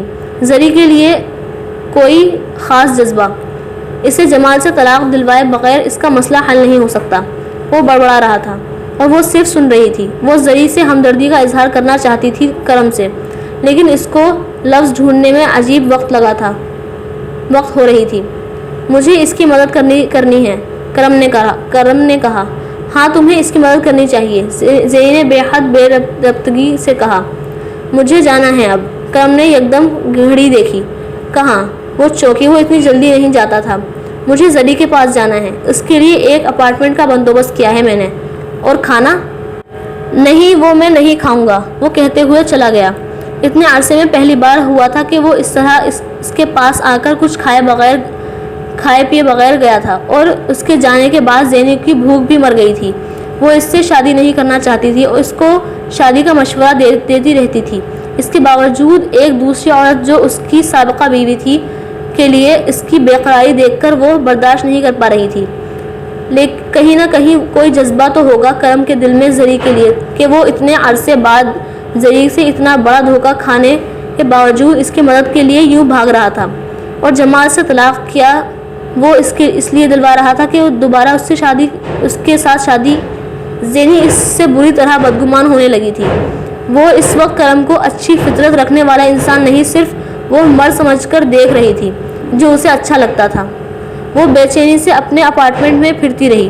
بیٹھے بٹھائے کرم کی زندگی میں بالآخر ایک دوسری عورت آ گئی تھی اور زینی کی سمجھ میں نہیں آ رہا تھا کہ وہ کیا کرے۔ کرم کے وہاں سے جانے کے کئی گھنٹے بعد تک وہ کرم کے کسی کال میسج کا انتظار کرتی رہی، جو ہمیشہ گھر پہنچنے کے بعد اسے کرتا تھا۔ کوئی میسج، کوئی کال نہیں آئی۔ زینی پوری رات بری طرح روتی رہی۔ کرم نے ایک بار پھر جیسے اسے اپنی زندگی سے نکال دیا تھا۔ وہ اگلے دن کام پر نہیں گئی۔ وہ تقریباً سارا دن کھائے پیے بغیر کھڑکی کی بیل کے پاس کھڑی اس کے گرتے ہوئے پتے دیکھتی رہی، جن کے گرتے ہوئے پتوں کو کچھ دن پہلے وہ آئندہ ایک آدھ ہفتے میں شروع ہونے والی برف باری کا اثر سمجھ رہی تھی۔ آج وہ ان گرتے پتوں کو کچھ اور مفہوم پہنا کر رو رہی تھی۔ اس دن 4 بجے تک کرم کی کوئی میسج نہیں آیا، اور 4 بجے بالآخر اسے کرم کا میسج آیا تھا۔ I am very upset. Someone murdered Zari last night. زینی کے ہاتھ یکدم کپکپانے لگے تھے۔ اس نے یہ کبھی نہیں چاہا تھا۔